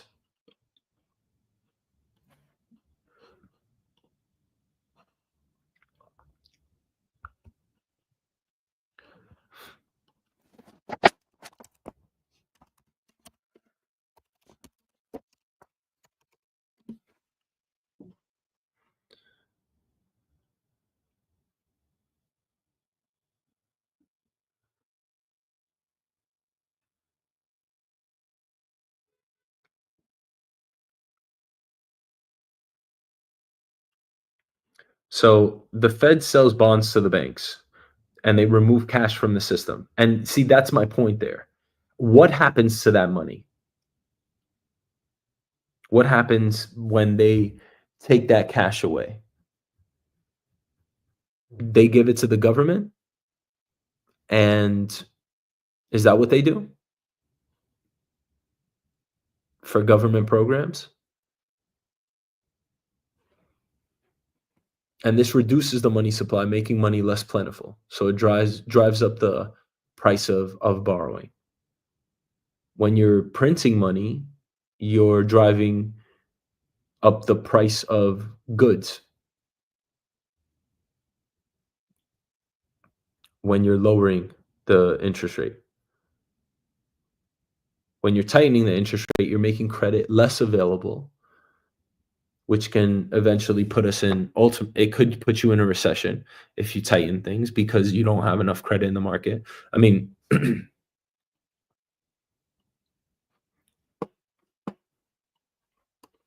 so the Magnificent Seven stocks,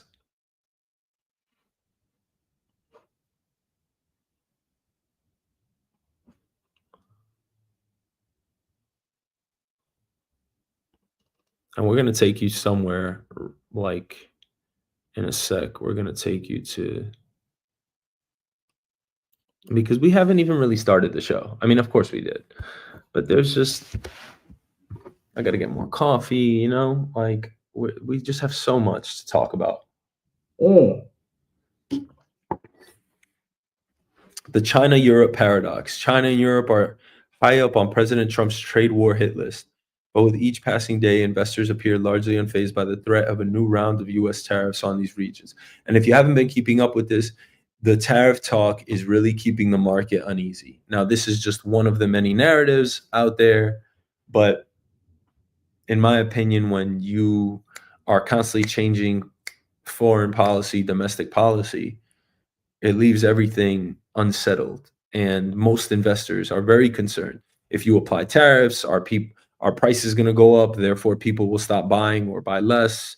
That will take the economy down. If you recall, 70% of our gross domestic product, our full output of goods and services in the United States is based on consumer spending by our own. So 70% of us spending our money goes right back into our economy. So if the US does not spend money, then we're not the biggest economy in the world. That's what that means. So when you worry about tariffs, I worry about it. Again, I'm an investor. I invest every day. I read about the markets on Saturdays and Sundays. I just can't get enough of the stock market. I fell in love with it when I was 17 years old, and I still love it, and it's changed my life, and it's a very risky place, but I feel like everybody should be in it and trying to make as much money as they can. It's a tool and a mechanism that allows you to, I believe, ultimately change socioeconomic classes. Investing is so supplementary to your factorial or your equation of finance. The way you make money in your life, the way you make money in this world, how you operate for money, just for money, right? We can't talk about everything in life, but just the money aspect of life, for what that is worth, for what that is accounted for,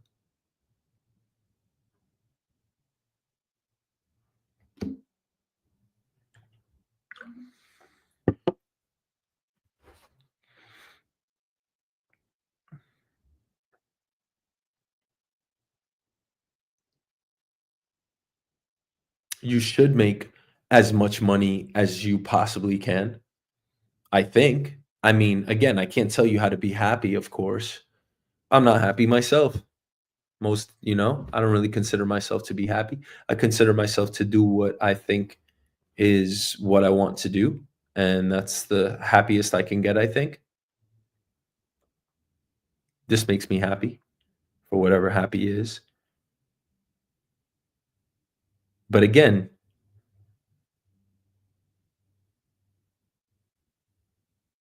How are you making money? How are you accounting for that aspect in your life? Because everyone, and I'll generalize here, everyone in life essentially wants to win the race, the rat race, right? I'm gonna show you a powerful video. Oh man, I don't even want to show it. It's a minute long. Oh man, I saw it the other day and I don't ever want to see it again. I'm gonna show you something. I'm gonna put it on because actually I showed this to a couple friends and um I'm gonna show you right now. Rat race video. Uh cartoon.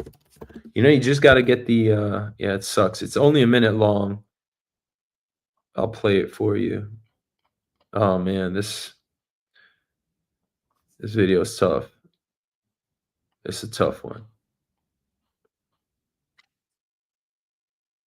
Let me see if this is a minute long. But yeah, it to me it's actually sad, the video. Nah, this ain't the video. Hold on. Let me find it.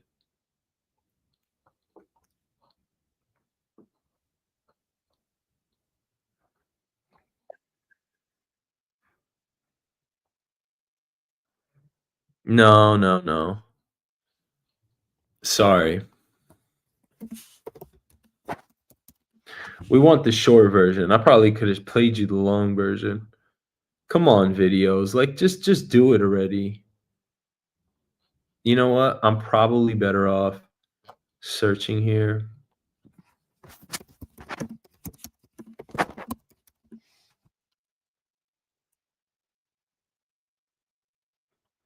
Let's see what we got here.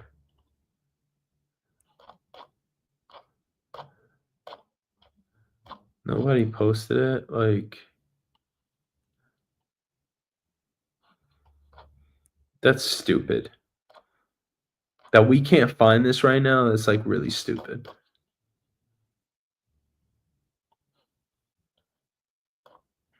It's just supposed to be a minute long. That's ridiculous. All right. Well, give me a sec. I'll be right back.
See, the only thing the only thing you need is water.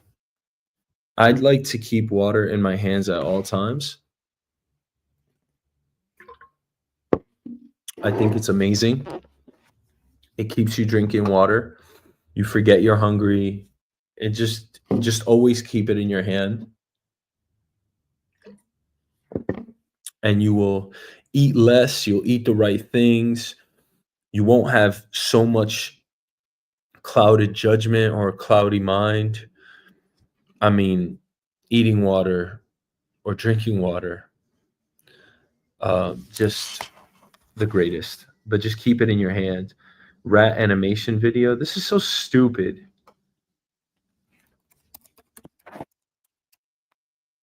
What is that? My heat? Come on. Just, I just want the stupid video. Like, you guys suck. Like, what? Everybody's like, AI, AI. We're on Google right now, and I can't find you this stupid video that I want to show you. The fuck? AI, artificial intelligence. I can't even find a fucking video. This thing is stupid. This thing is taking too long to load. My TikTok. I'm trying to go live. I'm live now, but you gotta reach your audience, right? Reach for the stars. My idea is living a simple life like I do now. Very simple life. Okay, it's not even gonna pop up here. Let's just jump into the news. Stupid nonsense news. No, I mean, I love the news. All right. Oh shit, he did not say.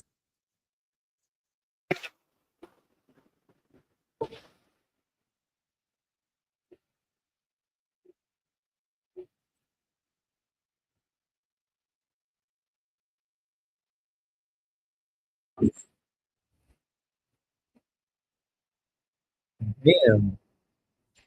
No politician would ever say that. It's, and I'm sorry I didn't actually just have that on the screen. Joe is the worst, and believe me, I have to clean up the mess. I'm cleaning up the mess, and it is a mess on the border with inflation. To go over every single thing he touched turned to shit. Okay, everything. And it's like, I mean, that is just what politician that you know that could say something like that and still be elected? I mean, it's shocking, but that goes into his genius, does it not? Like, that's how much of a genius Trump is. I mean, the fact that he could say something like that, not only get away with it, but for it to click with everyone.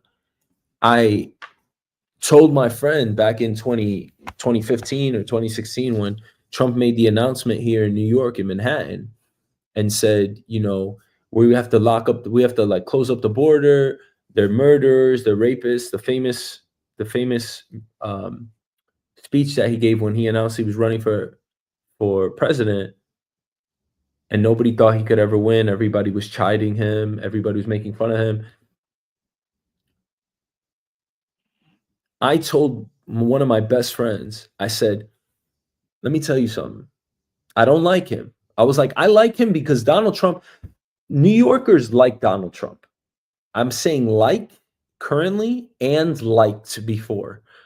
I think we've always liked Donald Trump. He's one of us. He's from Queens. Fun fact, I was actually going to buy a house 5 blocks away from Donald Trump's childhood home. I was actually going to buy one. Like, I actually like signed all the paperwork. Long story, but I didn't end up getting it because it's a crazy story. I was going to live in that house. I was going to buy that house and live in that house. Anyway, he's raised in Queens. He's from Queens. He talks like an Italian guy. He's a New Yorker. Everyone loved Trump. Why would you hate Trump? He was one of our shining stars, our businessmen of the city. Most people glorify rappers. There's nothing wrong with rappers. 50 Cent, Nicki Minaj are both from Queens. Nas is from Queens. Mobb Deep. I mean, all of these rappers, they represent your city. You usually root for people from your city, is what I'm saying. I'm not saying anything far-fetched. It was easy to root for Donald Trump. I think when he did The Apprentice and he was always in the news and just a whole bunch of different things, I think people got upset with him and just said, you know what, I'm going to not like this guy.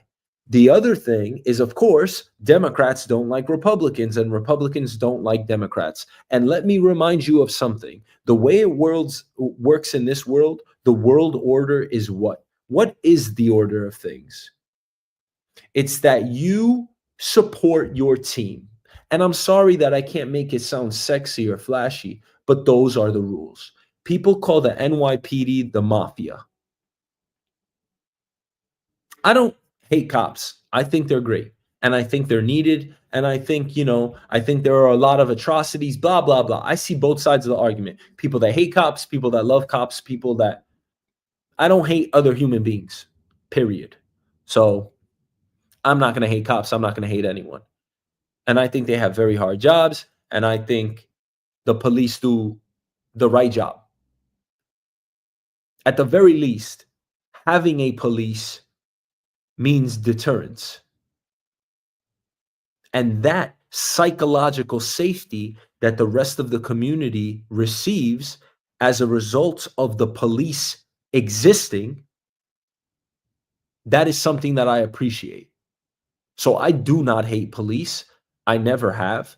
Of course, if I get pulled over for a speeding ticket or because I was driving erratically, I'm going to be like, yo, fuck the police. Not really. I would never say that. License and registration, sir? Of course. Somebody told me don't use, like one of the videos, not somebody told me. One of the videos said don't use Vaseline, cocoa butter with cocoa butter, or like just don't use Vaseline. It's petroleum. It comes from petrol. I was like, shut up. All right. I already don't eat processed food only when people are looking. Like when people are looking, I don't eat processed food. When I'm at home alone, what? I take out the processed food, I start eating it like crazy. I'm good all day. Black coffee, water. It's when nightfall comes and I can't control myself. And then I eat everything. You're going to tell me, I'm going to tell myself, I'm not going to eat processed food, but I'm also not going to have processed lotion. I need something. I use coconut oil, but you got to have more stuff. You need more stuff. I'm going to have coconut oil everywhere. Plus, coconut oil is messy. Why are you arguing with me? Ay.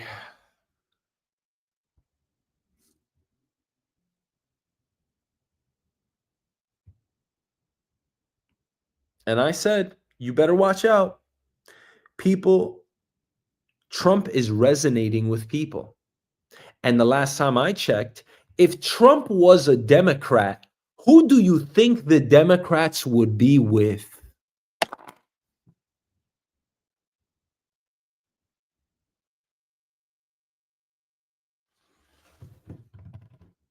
Do you see what I'm doing right now? Do you see me right now? If Trump was a Democrat, who would you be rooting for? Oh. Remember, Trump, I believe in 96 or something, was a Democrat. Was he not? Let's Google it together. And I don't mean to sound patronizing, but I have nothing else to not be patronizing about. Was Trump a Democrat? In 1999, he changed his party affiliation to the Independence Party of New York. So he went straight moderate. In 2001, Trump changed his party affiliation to Democratic. In 2009, he changed his party affiliation back to the Republican Party. In 2011, he changed his party to no party affiliation, independent. And who cares? You know why I'm a moderate or independent as a registered voter? Because I don't give a shit about any candidate. I don't give a shit about any party. For you to say that you're a Democrat is ridiculous. Nobody believes that they're a Democrat. What the fuck is a Democrat? Are you just saying that you believe everything on one side of the aisle? What the fuck does that mean? You barely agree with your own neighbor on shit. You think most people, and I'm not speaking for the public, but it's certainly fair to generalize, most of us, we think for ourselves, do we not? We don't agree with most people. We see the way we see things, and that's the way we accept it. So to call yourself a Democrat means what exactly? What does that mean? Does that mean that you believe everything and support everything that this party does? Of course it doesn't. Here's the kicker: everybody knows that, but everybody doesn't always think about it.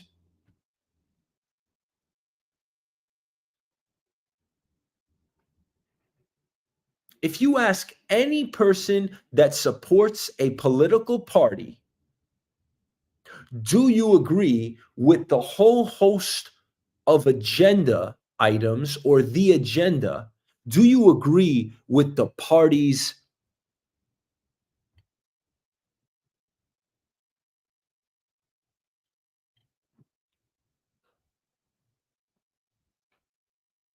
with their mission? I mean, there's so many words you can say, but what what do you believe in? When you say you're a Democrat, what does that mean? And remember, this goes back to the point that we were making earlier. The criticism that Donald Trump gets is as fickle as this. And I know I really skip over a lot of details because I just make assumptions. We're all on the same page at all times.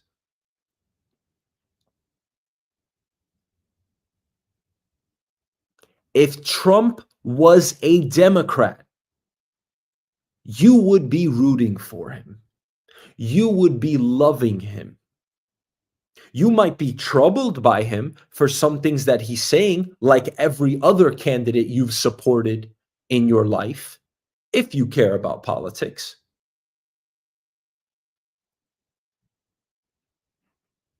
But the other side is an offset of its counterpart. There are two parties in the United States of America, Democrats and Republicans. I don't want to hear about I don't want to hear about no Labor Party. I don't want to hear about no Green Party, Libertarian Party. Nonsense. For some reason, you're either a Democrat or a Republican. You are either on one side or the other, whatever that even means. Does that mean that your counterpart is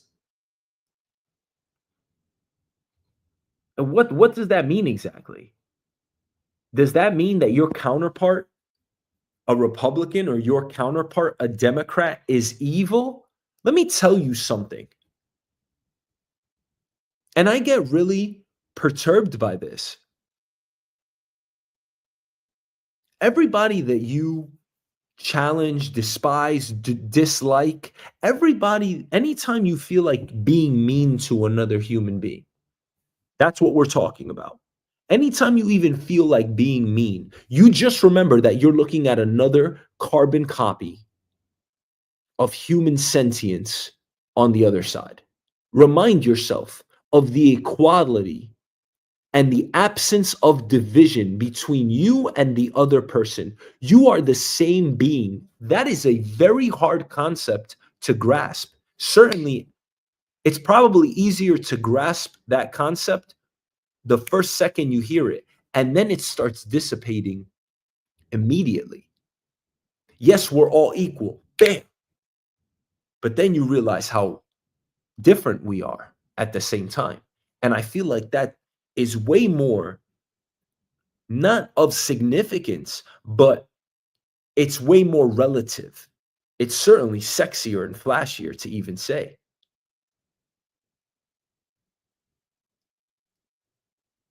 So, what do you support with one of these parties?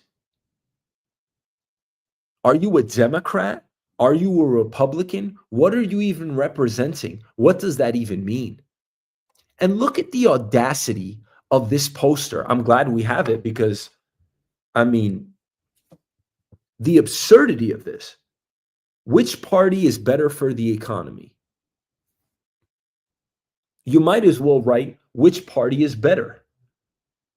The left economic policies benefit low income and middle income families. On the right, advocate for supply side economics that primarily benefits businesses and investors. You tell me which of those two are correct. You either support one side or the other. And that's why I'm affiliated with no party, because I don't give a damn about their agendas. Again, if Trump was a Democrat, you would have been rooting for him. You would be rooting for him right now. I don't care what this guy does. I have met enough people in my life that say, when you ask them about a corrupt politician in their county or in their life, you know what they say? Yeah, I had to. Some of them will say, I had to vote for them. You don't have to do anything. And by the way, you voting or not voting, it does make a difference. I would never encourage people or discourage people from voting, but in the grand scheme of things, it doesn't. It does though. It's very important that we do vote.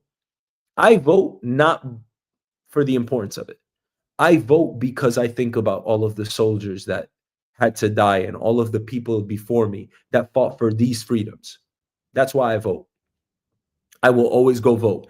And I will not write in a ballot like monkey or something. I won't do something stupid with my ballot either. Like, a few years ago, people wrote in the gorilla's name. There was a famous gorilla that died.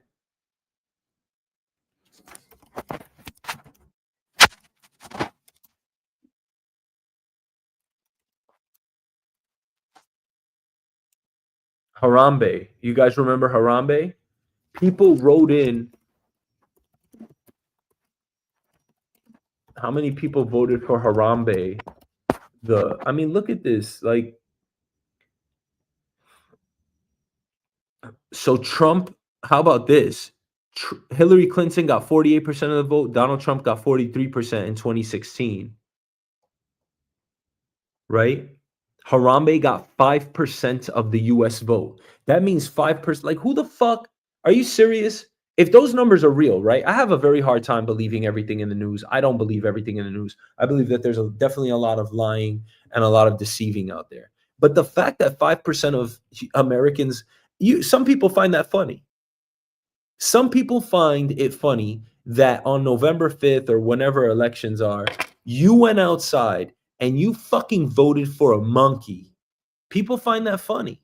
I can't do that because I think about all the soldiers. It's right in my head. I feel like I should have joined the US military when I was younger. I always felt like I should have served. It's a very special thing, and it's the biggest sacrifice. It really is. So, you voting for Harambe, a monkey?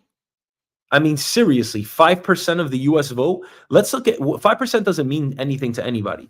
I want to know, you know what I want to know. What do you think I want to know? Because remember, we talked about percentages before. How many people voted for Harambe? No, Harambe didn't get 11,000 votes for president.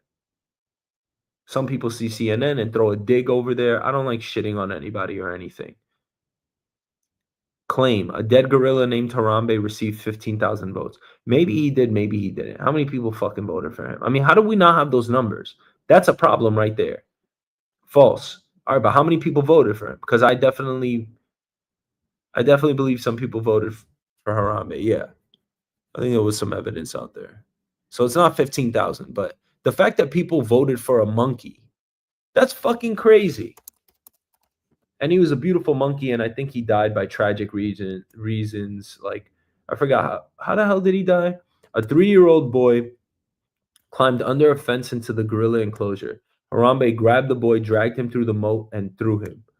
Zookeepers called for Harambe's companions, Shoy and Mara, to bring them inside. Harambe chose to investigate the boy.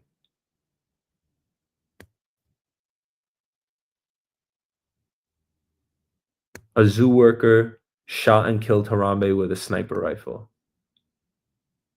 Damn. That was intense. Harambe. R.I.P. Harambe. Shit. That's what happened? Guys, I'm sorry, but I'm not.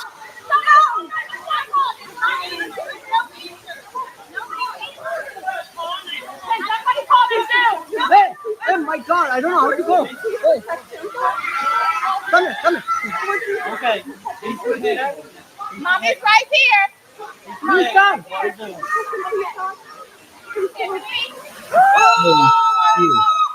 Oh my God. Isaiah. Everybody back up. I think he's trying to switch. Okay. Mommy loves you. I'm right here. I think he's just trying to take care of it.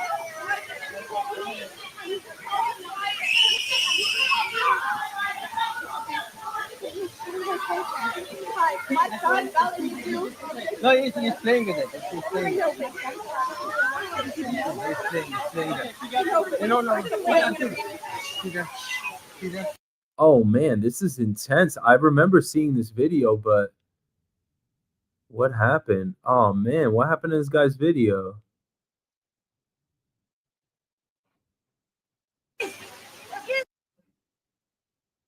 Maybe they stopped it.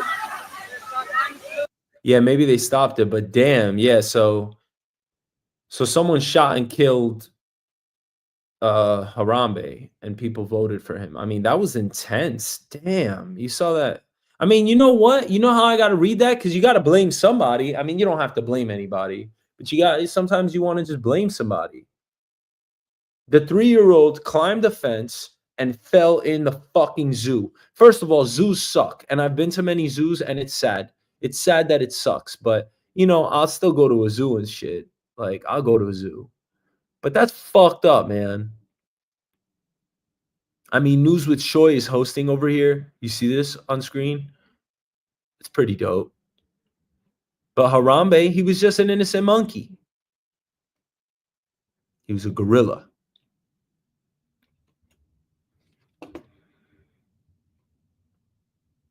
Oh, shit. Look at this guy. Oh, shit.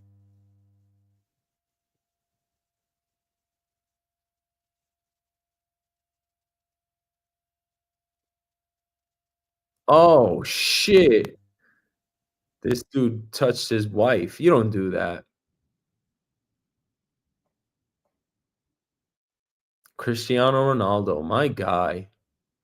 We're going to Fort Knox. I'm going to go with Elon. And would anybody like to join us? Because we want to see if the gold is still there. We want to see. Wouldn't that be terrible? We open up this Fort Knox. It's just solid granite that's 5 feet thick. The front door, you need 6 musclemen to open it up. I don't even think they have windows. Wouldn't that be terrible if we opened it up and there was no gold there? So we're going to open those doors. We're going to take a look. And if there's 27 tons of gold, we'll be very happy. I don't know how the hell we're going to measure it, but that's okay. We want to see lots of nice, beautiful, shiny gold in Fort Knox. I mean, that's wild. So they are saying that they don't believe that all of the gold is in Fort Knox. Now, we don't go by the gold system. It used to be the order of things used to be that the gold system, however much gold a country had, is what their value was, essentially. But of course, you have land, you have all these other things, right? So it's not really just gold. But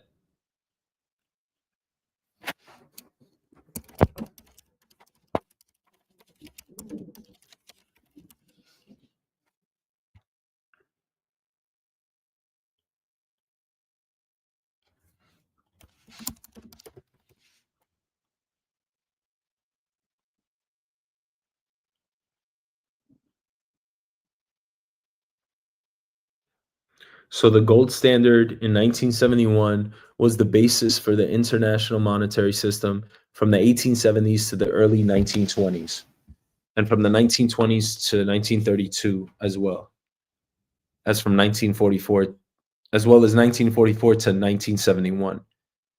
And then in 1971, the United States I don't know why it didn't just say from the 1870s. From 1870 to 1971, the United States unilaterally, which just means they just did it, terminated convertibility of the US dollar to gold, effectively ending the Bretton Woods system. Bretton Woods created the system in which we use gold as currency. Now, the Bretton Woods Agreement or whatever the hell.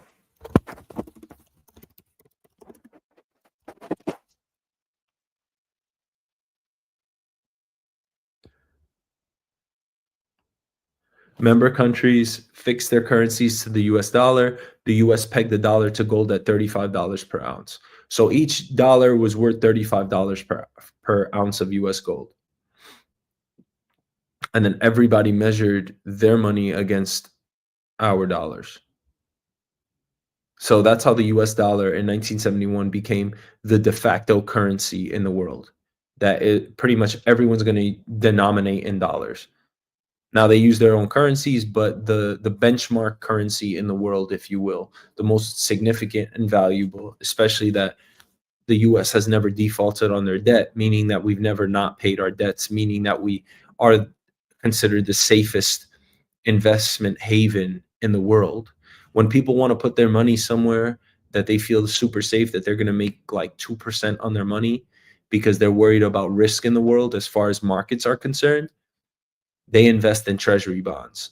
They invest in the US government because they know that at the end of the day, no matter what, the US will pay their debts. They will pay them back their interest and principal. Now, that's how it works. That's how it has been working. However, the US can certainly default on their debt. It's not that hard to. That's why they're always raising our budget so that they could spend money because we run out of money, we reach our debt limit, our debt ceiling, and now you need to essentially print more money. There's a lot of reasons why we print money and how we print money, the rationale behind it.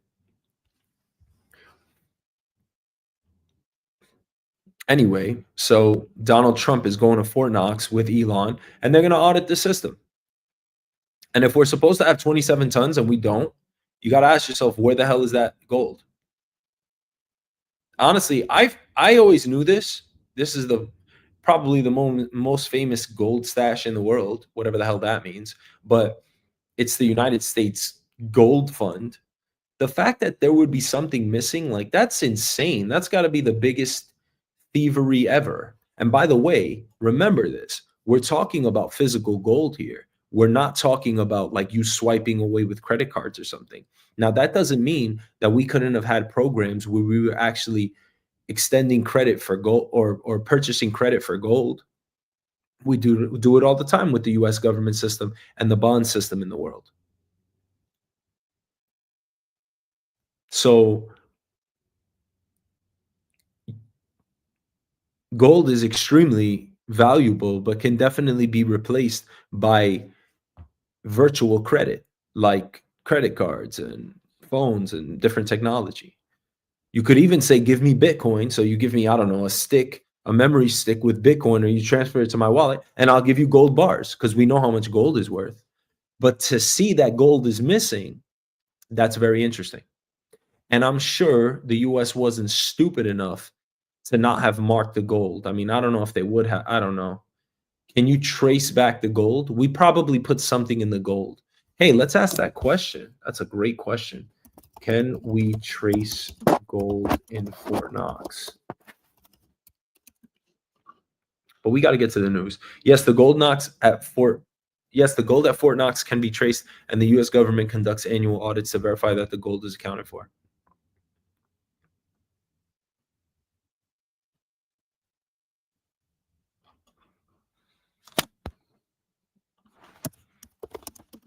Can we trace actual gold bars in Fort Knox? No, I mean, they're not even saying that. Like, what I'm asking is, do all gold bars look the same and you could just steal them? And then like let's say I swapped gold bars, would you know? You probably wouldn't complain, but would you know it was the same gold bar that was in Fort Knox? Because I'll tell you right now, the US is rich enough. What they'll do is go buy gold bars and put them right back. Whoever got in trouble. I'm sure they'll do that. Look at all that gold. Where is Fort Knox? I was supposed to go there on a trip when I was younger, but I never went. I don't know if it was money or something. I always forget where the hell Fort Knox is. Let's just look at a map. Why not pull up maps? Maps are awesome. North or south? Where? Fort Knox, Kentucky. I shouldn't say it like that. I think people with like southern accents or whatever, I think they're fucking awesome. I love people in the south. Their accents, I love that shit. Some people say city slickers, like people from the city versus people from the south or people from the rural lands, but not me. I love southern hospitality. It's the greatest. All right, back to the news. We got to get to something that was big today, really big, really bigly. Oh man, not good. And you'll see that I'm pulling it up on screen. Romania. Georgescu și vreau să-i trimit un mesaj să nu se dea bătut în viață, pentru că știu că Călin Georgescu este viitorul bun pentru această țară și societatea. Știu că pot să ne ia, dar nu pot. Români. Cum te cheamă? Ia spune cum te cheamă? Mă cheamă Victoria. Câți ani ai? 9. 9 ani. De unde ești? Din București. Și nu ți-e frică de nimic, nu-i așa? Nu. Ei sunt viitorul țării, vedeți? Oamenii care au venit aici cu copii, oamenii care au avut curaj în ciuda celor care îi amenință.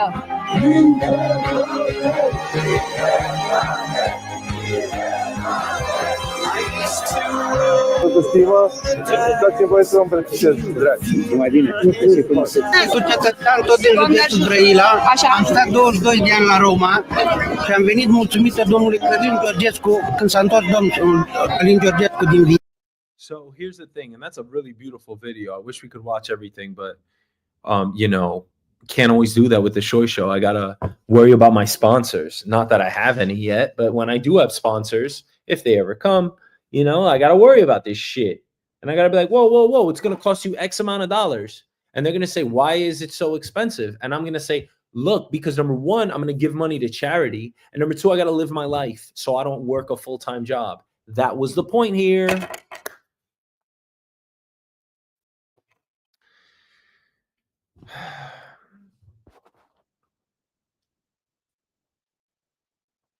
People, and this is the headline, people in Bucharest, Romania put up pictures of the judges who canceled the presidential elections so that everyone would know who betrayed them. So there were judges that canceled the elections in Romania. There's a mass protest. We won't let them erase our vote. Now, here's the wild thing.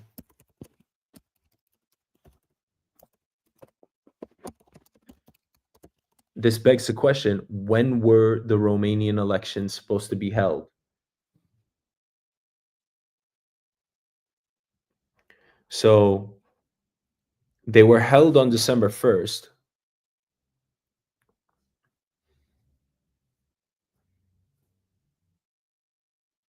Oh, I guess it was supposed to take place in May.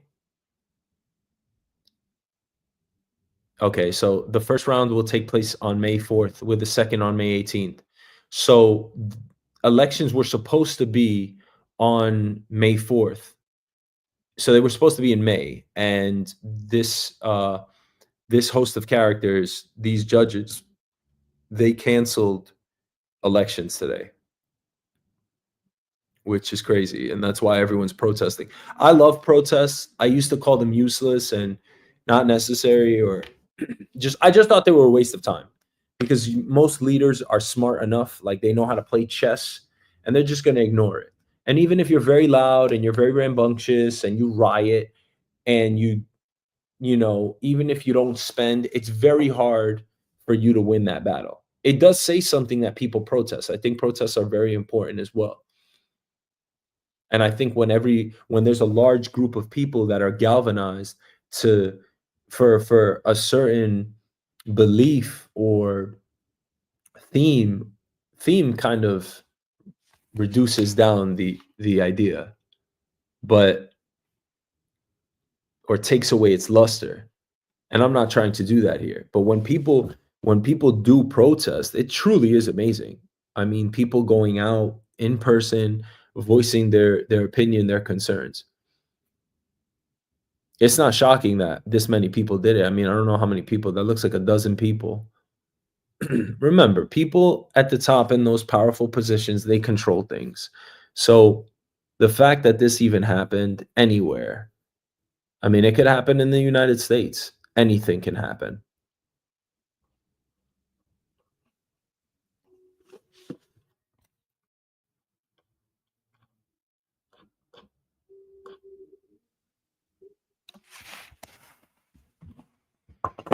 Putin says what they say about us and what we're going to attack Europe after Ukraine is complete nonsense. It's intimidation of their own population solely to get money out of them. This is happening in the context of the fact that their own economies are sinking and standards of living are falling. Wow, that's what. Украина нападает на Европу, это полная чушь. Запугивание своего населения исключительно для того, чтобы выбивать из них деньги, из своих людей. Тем более на фоне того, что экономика садится.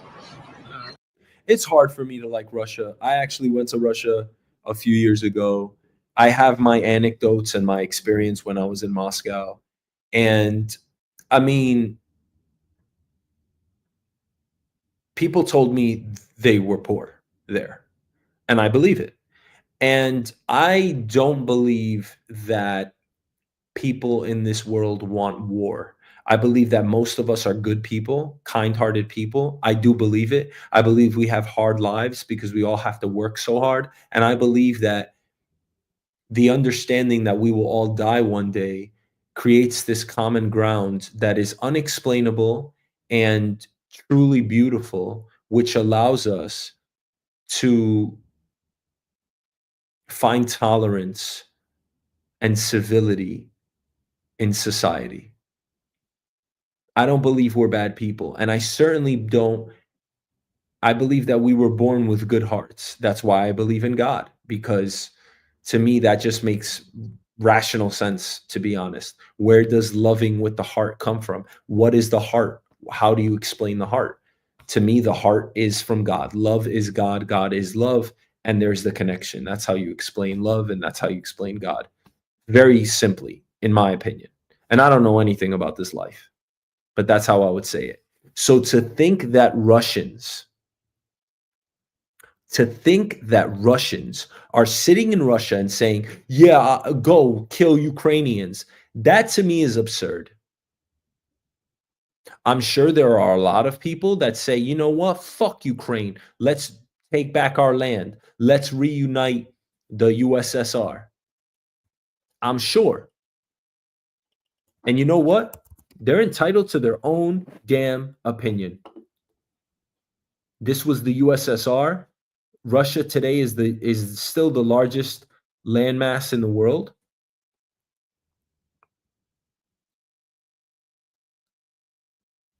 But this was the USSR contained Kazakhstan, which is huge.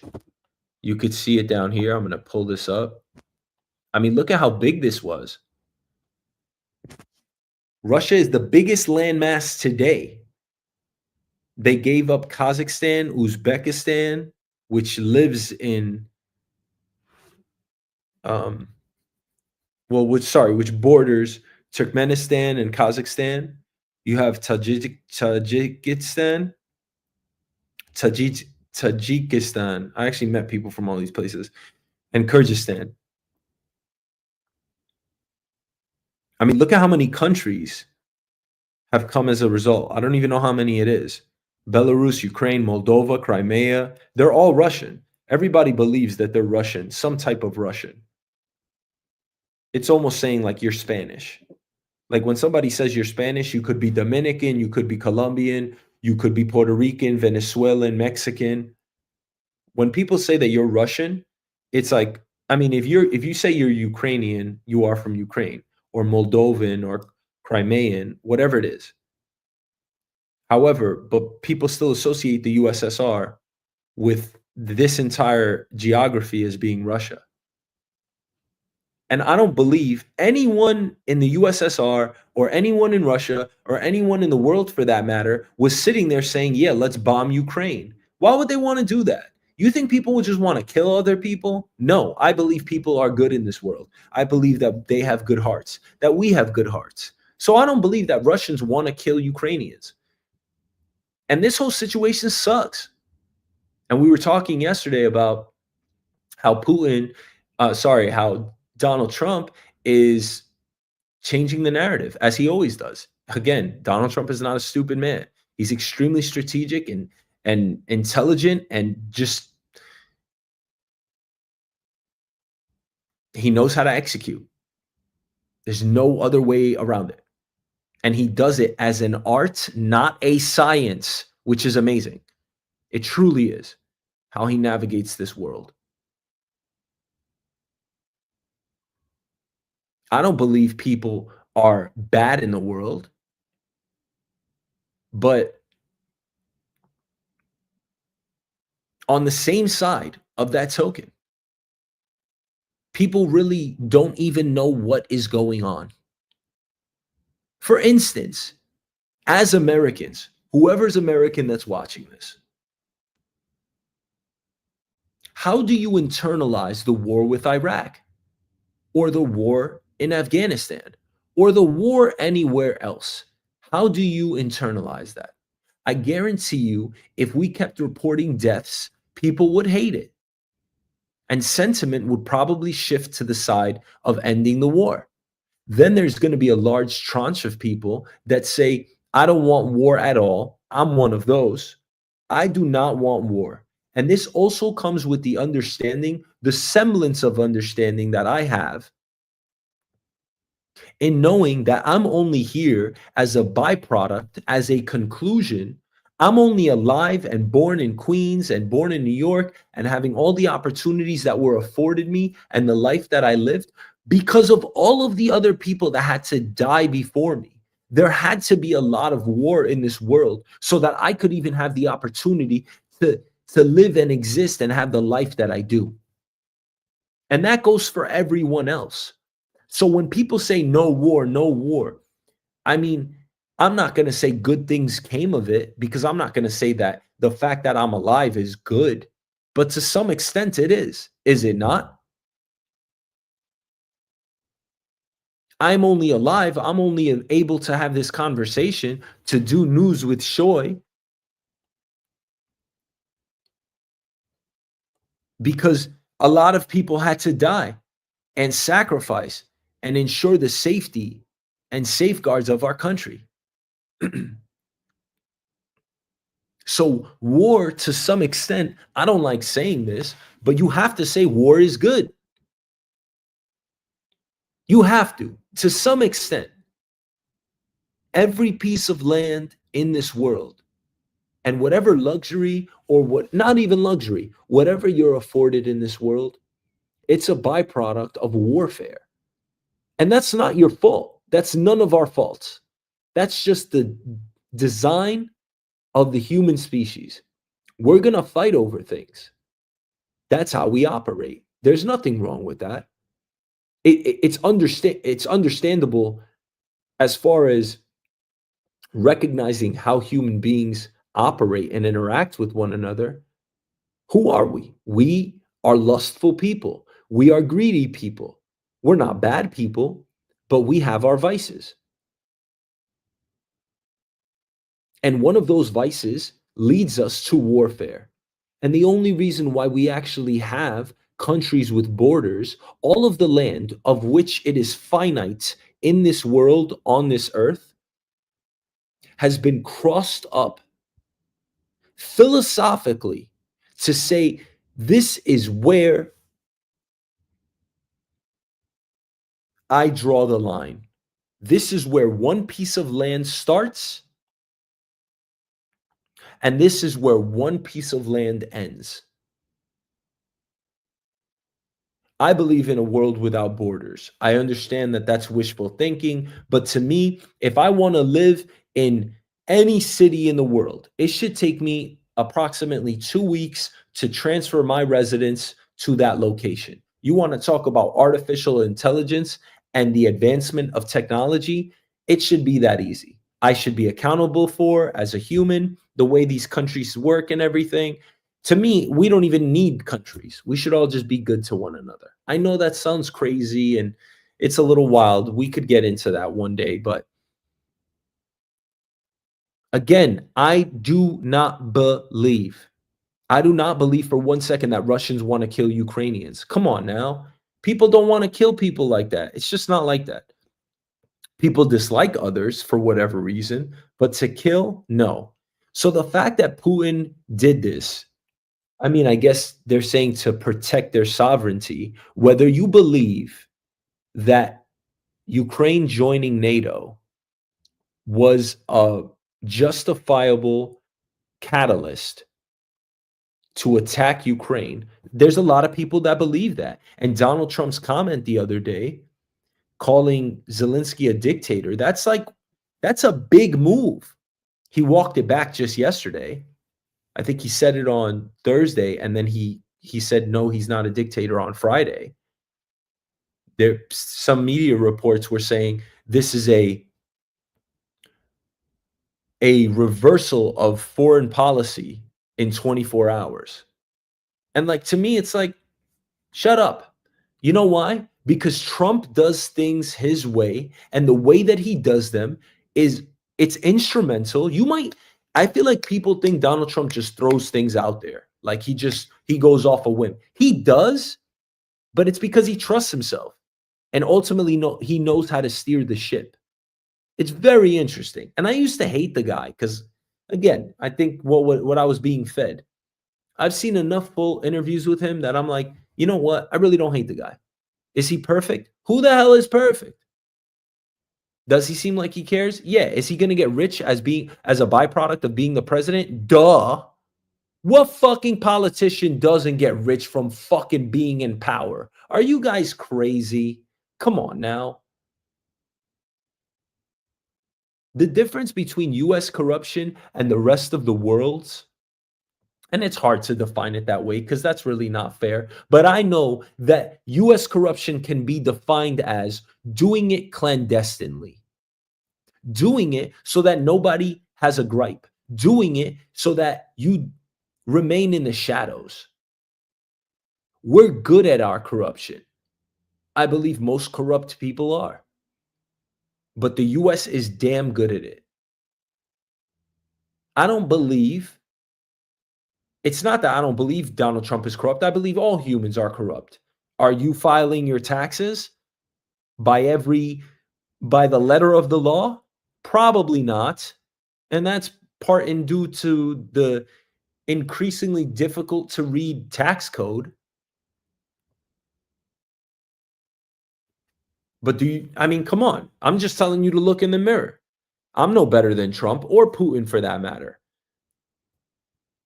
But I do believe, it's hard for me to believe that Vladimir Putin, it's hard to believe that he wasn't too aggressive here. Now, who knows what he was really thinking? Maybe he was actually saying that this was life or death. Because if the Ukraine joined NATO, then essentially we would be right on the border of Russia. And I forget, I think Poland next to Belarus? I forget my geography.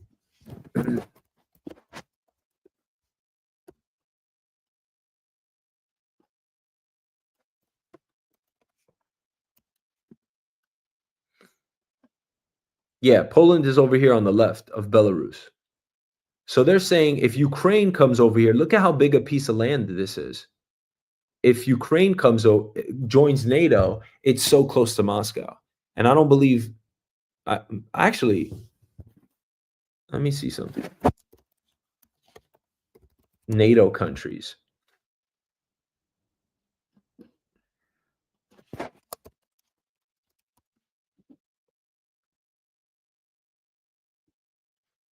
So these are the NATO countries. So back, I believe, in 1996 or 1997,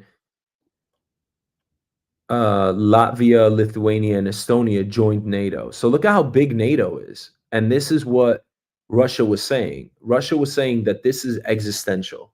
If you take over all of these lands, then that's a security threat to us because you'll be too close to us and we could put our nuclear arsenal close.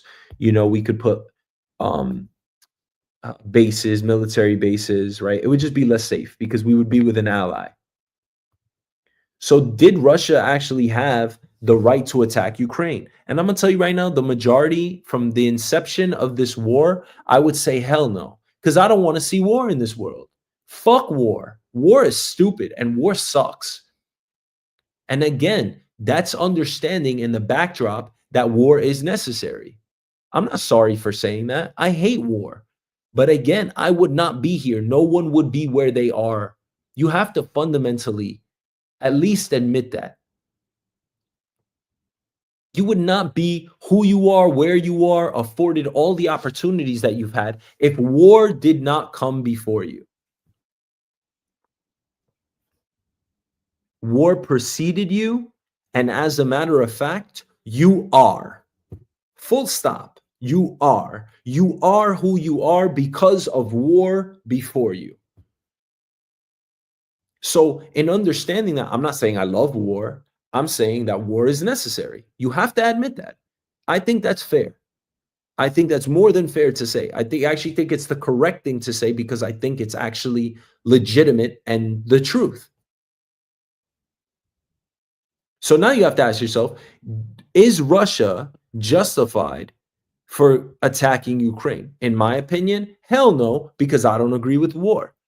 But when you think about the necessity of war and the way our world works, you kind of look at it a different way. And you say, well, Estonia, Latvia, Lithuania, none of these countries over here that are closer to Russia. Remember, Europe feels a different type of pressure and anxiety. The United States is over here on the left, all by their lonesome. We have two neighbors, Canada and Mexico. Look at Europe. France led the land at one point. Italy led the land at one point. The British ran the land at one point. All of these countries, the Spanish have, all of these countries have their conquests in their periods on the timeline. They're all dangerous in their own right. They all had the capacity. They were world powers. They still are world powers. France, the United Kingdom. Russia has to do two things, like we all do. You have to do the physical aspect, meaning that you have to place the deterrent, placement of the deterrent. That has to be in place, like police. So you have to have an army. You have to actually deploy military capital and human resources. You have to if you're trying to win a war. The other thing you have to do is you have to manage the optics. You have to manage the perception of what's happening. And I believe when Russia attacked Ukraine, I believe the perception was heavily negative. And I believe in the last 1 week alone, Trump calling, which literally happened 2 days ago, Trump kind of siding with Russia and having the discussions in Saudi Arabia with Russia. It was Russia, Marco Rubio from the United States meeting in Saudi Arabia over this last week. And now the narrative is changing to where we are blaming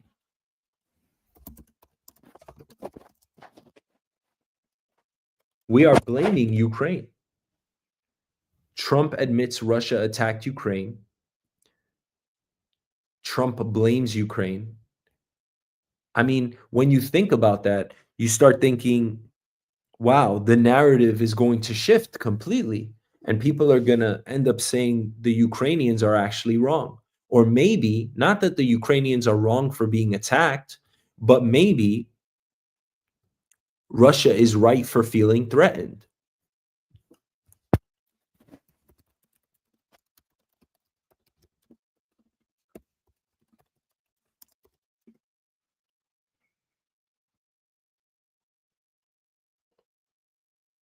So check this out. When did the members join NATO? So you have France, Portugal, the United Kingdom. I forget what country this is over here. What is that? Sweden? Anyway, not Sweden. That's Sweden right there. Sweden, Finland. Sorry. So in 1949, I got to make this a little smaller. In 1949, these were the founding members. Let me read some. I mean, if they have it.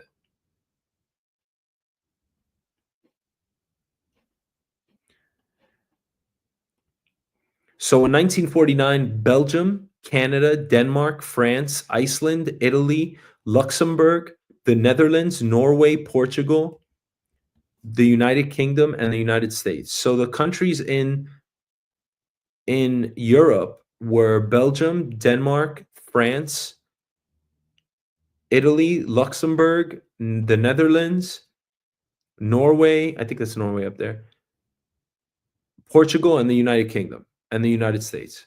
Then in 1952, it was Greece and Turkey. 1955, West Germany. 1982, 1990 is Germany, and 1955 is West Germany, before the Berlin Wall fell. 1982, Spain. In 1999, Czech Republic, Hungary, and Poland. Now check this out. Now let's go to the map. Look at Russia. This is Poland over here. This is Belarus over here, this white piece. Look at how close that is to Russia. So now you have this entire European bloc starting to join. And some countries like Finland and Sweden joined in 2022. Albania and Croatia in 2009. But it was 2004 that was the big one. 1999 to 2004. Because in 1999, the Czech Republic, Hungary, and Poland joined, which are all bordering. They're very close to Russia.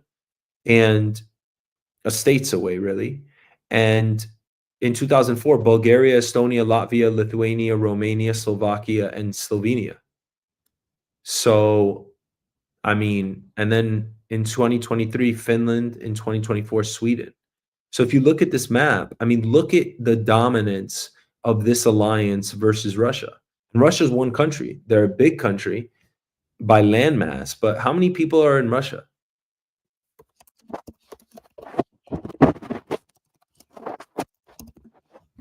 Russia's 144 million people. I mean, that's a lot of people, but that's really not. That's less than half of the United States. I mean, that's shocking. That's really shocking. Canada, 40 million. Ukraine, 37.8 million. So when I think about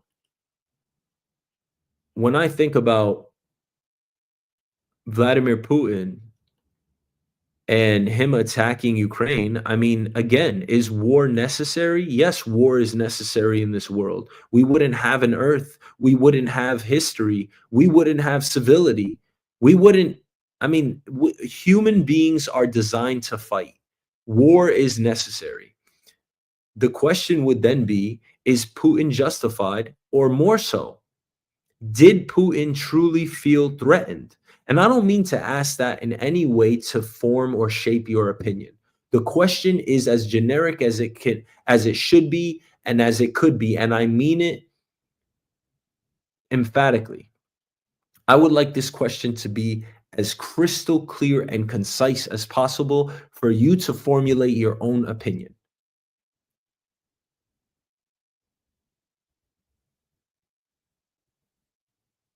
Did Vladimir Putin feel threatened enough, or feel threatened to attack Ukraine? Not feel threatened enough, because apparently it was enough they're attacking. But did he truly feel threatened, or did Russia try to, or are they trying to rebuild the USSR? Now, again, we just looked at a map, and it's really I mean, it's too much land. They're not going to rebuild NATO, the USSR from NATO, not all of the land.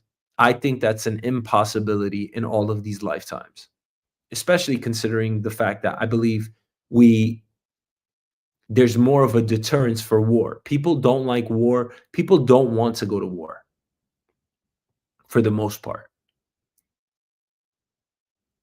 I was going to ask the question this way: is Vladimir Putin justified? But I don't think that's even a fair question.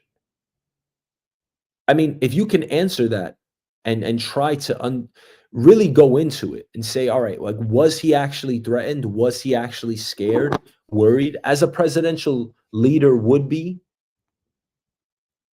Who knows? The United States, I mean, I'm glad to be an American. I love being an American. I'm as patriotic as they come. I love this country. I'm so happy. I'm so lucky. I'm not happy like, oh yeah, I'm American. I'm the United States. Nobody's like that. But I'm very fortunate. Like, what the fuck? My life is what it is, and I've been afforded these golden opportunities because I'm an American and because I was born in New York.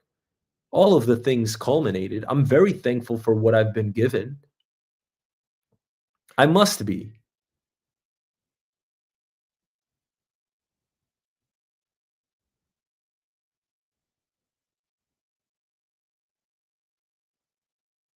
And the United States, with that said, they're a scary superpower. How do you think the rest of the world looks at the United States? Some people look at them as being bullies. Some people look at them as being terrorists. Some people look at them as being as in awe. Oh yeah, you travel around the world, you know that. People know that. People look at Americans and say, "Wow, I love them. Oh, I love Americans." Some people hate Americans. Some people don't care about Americans. But I believe that the people that care, I believe a lot of people, most people like Americans. But I do believe it's hard to be liked when you have the most money, or you're like, quote unquote, at the top, right? What does that really mean? I don't think this country is the greatest place to live on the earth. Remember, I'm saying something specific. I believe every place in the world is beautiful. And I believe that the people that make it are what make it beautiful. It's hard to argue against that. The only reason why you visit any place is because of the people that are there and the people that came before them, is it not? Else, what would you have to see? What would you have to visit? Else, you may just visit a desert. But even that desert was discovered by somebody before visiting it, was it not? That's the only reason why you even were able to come up with a plan to visit that place. So you must thank the people before you. And the way that I look at the United States is, there are people that I love the US. I think the United States is amazing. Technology leaders, we make a lot of money, we have great jobs, we are good people, I believe, as well as everyone else. We're no better than anyone else, but we're good people. Culturally, I believe that we're a fair people. I believe we have as many problems as any other country or nation in this earth. If you've lived there long enough, we're no different than anyone else. There's someone that's taking out the garbage, washing the dishes, getting their dry cleaning somewhere around the world, just like you are. There's no difference. There's really no difference. Everybody's going to the grocery store to shop. And you have to remember that. But again, I do believe that it's fair and legitimate for people to hate the United States. They're scared of them. It's very easy to be scared of the most powerful player in the room, and that has been the United States for the last 200 years.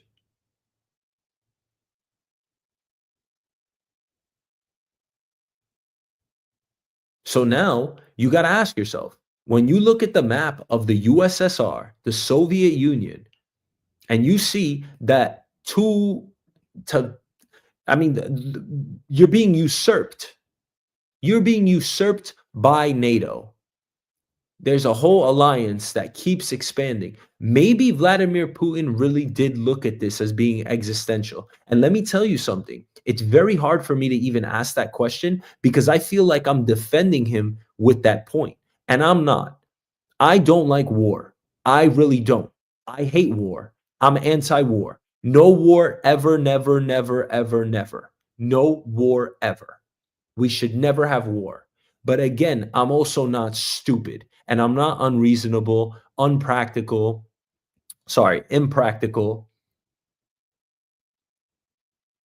and unpragmatic. I'm not.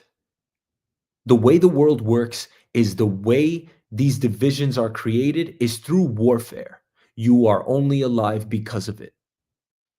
So if there must be war, maybe Vladimir Putin's action, maybe it did make sense. I'm just being fair here.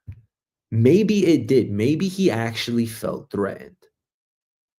It's plausible. And honestly, at the risk of defending him, that's fair. It's fair to ask the question, and it's certainly fair to answer yes, that it was justifiable. Again, I hate war. I hope we never see it. But I think that is a fair synthesis, accounting, and acceptance of what has occurred so far. All right, I'm going to take a break. You guys rock. Talk soon.